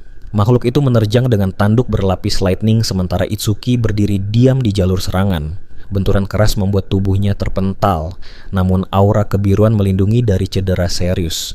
Di ruang kontrol, AJ berteriak memanggil nama Itsuki, benar-benar ketakutan oleh kejadian barusan. Shuhaiten berkomentar sambil tersenyum bahwa tindakan bocah itu benar-benar tidak dapat diprediksi, tetapi dia menambahkan bahwa setiap kali pemuda-muda tersebut selalu menunjukkan hasil yang melampaui imajinasi siapapun. Layar memperlihatkan bahwa Itsuki menyerap skill dan agility meningkat 5% berkat Thunder Wave. Dengan mata bersinar merah, Itsuki menghadapi makhluk di depan dan mengatakan bahwa ini saatnya menyelesaikan semuanya. Setelah itu, Thunder Wave diaktifkan dan agility melonjak 50% dalam sekejap. Badak itu murka atas keberanian pemuda-muda dan bersiap menyerang lagi dengan seluruh kekuatan. Itsuki menghindari serangan dengan kecepatan tidak masuk akal lalu melewati makhluk tersebut. Tanpa membuang waktu, dia naik ke atas tubuh lawan dan mengakhirinya menggunakan Ice Blade, memperoleh 1000 poin dalam 7 detik. Shuhaiten mengatakan bahwa pemuda-muda itu bahkan lebih cepat dibanding dirinya saat masih muda dan belum menggunakan kekuatan penuh. Penyiar kemudian mengumumkan dengan suara serius bahwa makhluk berikutnya adalah yang paling ditakuti semua orang. Dengan gerakan cepat dan cakar tajam, monster itu mencabik musuh dalam sekejap mata. Makhluk tersebut juga memiliki mulut raksasa yang memuntahkan rantai besi dan menelan apapun di jalur serangan. Sebagai tambahan, tubuh besar dilapisi exoskeleton armor yang sangat keras. Penyiar menjelaskan bahwa karena semua kemampuan itu, makhluk tersebut menjadi beast paling kuat dan paling buas dalam babak penyisian. Layar menampilkan Purgatory Giant level 15 dengan total 5000 kill points. Tanpa ragu, Itsuki mengaktifkan True Piercing Sphere dan meluncurkan serangan. Sistem mengonfirmasi kekalahan monster dan kecepatan sphere meningkat 200%. Di ruang kontrol, penyiar dan Shuhaiten benar-benar terkejut oleh kemenangan instan tersebut. Layar menunjukkan kecepatan sphere kini 9 meter per detik dengan peningkatan 900%. Mereka tidak percaya hanya membutuhkan 3 detik dan Itsuki sudah bersiap menghadapi pertarungan berikutnya. Adegan berpindah ke Riku yang juga sedang bertarung melawan makhluk dengan napas api kuat. Shio mengaktifkan Water Bullet dan mengatakan bahwa jika dua lawan tersisa dikalahkan, dia akan naik ke kelas berikutnya. Gakko melewati sisa pertarungan dan yakin akan menjadi yang pertama mencapai normal kelas dalam turnamen. Kamera mengonfirmasi Nightmare Class diselesaikan dalam 21 detik dan menempatkannya di peringkat pertama. Hana-Hanu telah menaklukkan Normal Class dan sedang memulihkan mana sebelum pertarungan selanjutnya. Sayako dan Hana bertanya siapa yang lebih cepat dari mereka, dan gadis itu yakin jawabannya adalah Atsuki. Kembali ke arena, Itsuki berdiri di depan tubuh monster dan mengatakan akan melanjutkan. Di ruang kontrol, penyiar tidak percaya pemuda muda mampu membunuh Giant level 15 dengan satu serangan. Dengan senyum licik, Shuhaiten memerintahkan peningkatan tingkat kesulitan untuk melihat sejauh mana bocah itu mampu melangkah. Layar mengumumkan phase 2 dengan 2 giant, dan Itsuki berpikir mereka hanya menambah jumlah lawan. Kedua makhluk raksasa menyerbu ke arah pemuda muda dengan seluruh kekuatan. Menghadapi keadaan tersebut, Itsuki menyiapkan sphere dan mengatakan akan menjatuhkan salah satu saat mereka berteriak. Layar mengonfirmasi satu giant tumbang dan peningkatan kecepatan sphere kini mencapai 1100%. Penyiar terkejut dan bertanya apakah sphere memiliki batas kekuatan. Shuhaiten menjelaskan bahwa meski sangat kuat, kemampuan pemuda-muda memiliki kelemahan fatal. Giant yang tersisa melesat dengan kecepatan luar biasa menuju Itsuki. Dia terkejut dan menyadari kecepatan makhluk itu melampaui semua lawan sebelumnya. Staf di ruang kontrol menjelaskan bahwa banyak orang keliru mengira Jian lambat karena ukuran tubuh besar. Faktanya, walau berukuran raksasa, tipe ini sangat cepat dan lincah. Layar menunjukkan makhluk tersebut tidak memiliki mana, tetapi sebagai gantinya seluruh stat lain jauh lebih tinggi. Itsuki menyiapkan sphere lain untuk mencoba mengenai target sebelum terlambat. Serangan menghantam tepat di depan dan layar menampilkan stat 300 pada agility serta defense. Namun secara mengejutkan, Giant berhasil menghindari sphere dan Itsuki benar-benar terkejut. Di ruang kontrol, mereka menyadari sphere bergerak lambat dan pemuda-muda memanfaatkan raungan makhluk sebagai celah serangan. Jika kecepatan serangan tidak ditingkatkan, dia tidak akan bisa melaju ke tahap berikutnya dan monster melayangkan pukulan. Itsuki nyaris menghindar dan hantaman Giant menciptakan beberapa gelombang kejut di lantai arena. Dampak pukulan sangat kuat hingga menimbulkan awan debu besar dan menghancurkan area sekitar. Menghadapi situasi tersebut, Itsuki menyadari serangan dapat dihindari dan perlu mengubah taktik demi meraih kemenangan. Shuhaiten berpikir jika pemuda-muda terus memakai skill walau tahu akan meleset, berarti tidak ada lagi trik tersisa. Namun dengan senyum tajam, Itsuki mengatakan bahwa karena makhluk itu cepat, maka jarak akan dipersempit. Dia mengaktifkan Thunder Wave dan menyelimuti tubuh dengan petir untuk meningkatkan speed. Keduanya saling melesat dan Giant menyiapkan pukulan dahsyat dengan seluruh tenaga. Hantaman mengenai tanah dan menciptakan kawah besar, tetapi Itsuki terus maju di tengah kekacauan. Di ruang kontrol, Ajo benar-benar ketakutan dan menutup mulut dengan tangan. Penyiar panik dan mengatakan serangan terlalu kuat, lalu memerintahkan tim penyelamat dipanggil. Namun Shiten segera menghentikan dan dengan suara tenang meminta menunggu sedikit lebih lama. Dia mengakui kekuatan Giant memang luar biasa, tetapi tampaknya pemuda-muda masih memiliki rencana. Bagaimanapun kekuatan besar tidak berarti apapun jika tidak mampu mengenai sasaran. Monster kembali bersiap menyerang dan menghantam tanah dengan seluruh tenaga sekali lagi. Tiba-tiba Itsuki mengejek dan menarik perhatian makhluk itu. Giant berbalik dan sangat terkejut melihat pemuda-muda sudah berada tepat di belakang kepala. Itsuki meluncurkan sphere dari jarak dekat dan serangan menembus kepala monster dengan kekuatan penuh. Diselimuti petir dan dengan tatapan penuh tekad, Itsuki menghadapi tubuh raksasa yang mulai jatuh. Giant robot tak bernyawa dan layar mengonfirmasi kemenangan. Kecepatan sphere meningkat menjadi 1300%. Itsuki memperoleh 10.000 poin dalam 12 detik. Di ruang kontrol, penyiar dan Shuhaiten mengamati tubuh monster yang tergeletak di arena. Dengan senyum lega, Aya merayakan dan berteriak memanggil nama pemuda-muda dengan penuh kegembiraan. Penyiar berkomentar bahwa jarang melihat dirinya begitu bersemangat dan wajah gadis itu memerah. Dengan malu dia mengatakan hanya berdoa demi keselamatan semua orang dan tidak melakukan hal istimewa. Penyiar mencatat bahwa dirinya menjadi jauh lebih banyak bicara dibanding pertemuan terakhir. Shuhaiten kemudian bertanya alasan pemuda-muda terus menghindar jika bisa menang sejak awal. Dia menjelaskan bahwa kecepatan normal Itsuki tidak jauh berbeda dari Purgatory Giant. Namun ketika listrik mulai mengalir di seluruh tubuh, speed meningkat drastis. Sejak saat itu, tidak ada kemungkinan serangan Purgatory Giant mampu mengenainya. Pembawa acara mengatakan bahwa dengan poin yang diperoleh, posisi pertama sudah terjamin. Namun Itsuki tidak berhenti. Dengan tatapan penuh tekad, ia berpikir bahwa untuk melampaui yang terkuat, tidak boleh berhenti sedetik pun. Ia melangkah maju dan bersiap menghadapi fase berikutnya yang sudah dimulai tepat di depan. Layar mengumumkan fase ketiga dengan 3 giant, dan Itsuki bersiap untuk bertarung. Ia mengaktifkan sphere dan mengatakan, yang pertama sudah tamat saat menyerang salah satu monster dengan seluruh kekuatan. Shuhaiten berkomentar bahwa, seperti dugaan, ia memilih melanjutkan dan memang sosok yang dipilih. Ia teringat pernah mencapai fase 4 sekaligus, membuat pembawa acara penasaran. Pria itu mengatakan, bahkan dengan fisik milik sendiri, batas hanya sampai fase 3 dan bertanya, bagaimana Itsuki akan bertahan. Giant yang tersisa menyerbu dan Itsuki bersiap menghindar, lalu melakukan serangan balasan. Ia menghindari pukulan, dan hantaman menghantam tanah dengan keras hingga debu serta batu berterbangan. Dengan Thunder Wave, kelincahan meningkat, lalu ia bergerak ke belakang makhluk tersebut dan memperpendek jarak. Layar mengonfirmasi kekalahan monster kedua, dan kecepatan sphere meningkat menjadi 1700%.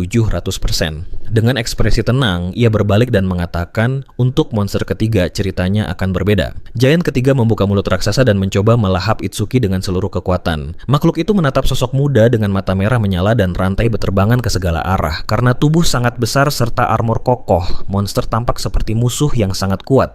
Namun Itsuki mengatakan akan menghancurkan dari dalam lalu mengaktifkan Lotus Burst pada kekuatan maksimum. Ia meluncurkan serangan api dengan daya penuh langsung ke wajah Giant tanpa ragu. Skill meledak dengan kekuatan besar dan sistem mengonfirmasi kekalahan makhluk level 15. Dalam 13 detik, ia memperoleh 15.000 poin lagi dan layar menampilkan rekor baru yang luar biasa. Di ruang kontrol, pembawa acara benar-benar terkejut dan tidak percaya dengan apa yang baru saja terlihat. Tak lama kemudian, ia mengenali fire skill tersebut dan mengatakan bahwa serangan sama telah menyingkirkan banyak peserta pada fase pertama. Akibat serangan tadi, seluruh mana terkuras hingga tank benar-benar kosong. Namun Itsuki tahu selama monster terus muncul, pasif mana skill akan mengisi ulang sepenuhnya. Layar mengumumkan fase 4 dengan 4 giant dan mana langsung naik menjadi 124. Shitan mendengar bahwa jika bocah itu lolos, maka akan melampaui dirinya karena hanya Jin Taiwa yang pernah mencapai tahap sejauh ini. Dengan senyum tipis, ia mengatakan tidak sabar melihat sejauh mana Itsuki akan melangkah. Itsuki berpikir semakin cepat sphere bergerak, semakin tinggi akurasi pada target akhir. Ia mempertimbangkan bahwa jika kecepatan ditingkatkan beberapa kali lagi, serangan dapat menjangkau makhluk dari jarak jauh. Namun mana terbatas dan tidak boleh menyia-nyiakan satu tembakan pun dari piercing sphere. Tiba-tiba salah satu giant meraung dan menembakkan beberapa rantai dari mulut ke arah sosok muda. Menghadapi situasi mendadak, Itsuki menyiapkan sphere, tetapi monster lebih cepat. Bocah itu terkejut karena tidak menyangka makhluk tersebut mampu menggunakan rantai. Rantai mengikat tubuh dan giant membanting dengan keras ke lantai arena tanpa ampun. Benturan sangat kuat hingga Itsuki terpental dengan daya luar biasa. Dalam kondisi terperangkap, ia menyadari tidak bisa bergerak dan berada pada posisi sangat buruk. Giant kemudian menghantam dengan tangan raksasa untuk mengakhiri semuanya sekaligus. Tekanan begitu besar sampai tubuh mulai remuk sepenuhnya. Monster mundur dan mengamati kerusakan yang dihasilkan pada lantai arena. Terbaring di kawah, Itsuki mengalami luka parah. Pertarungan tampak telah berakhir. Di ruang kontrol, pembawa acara panik dan berteriak agar Shine segera membantu bocah itu.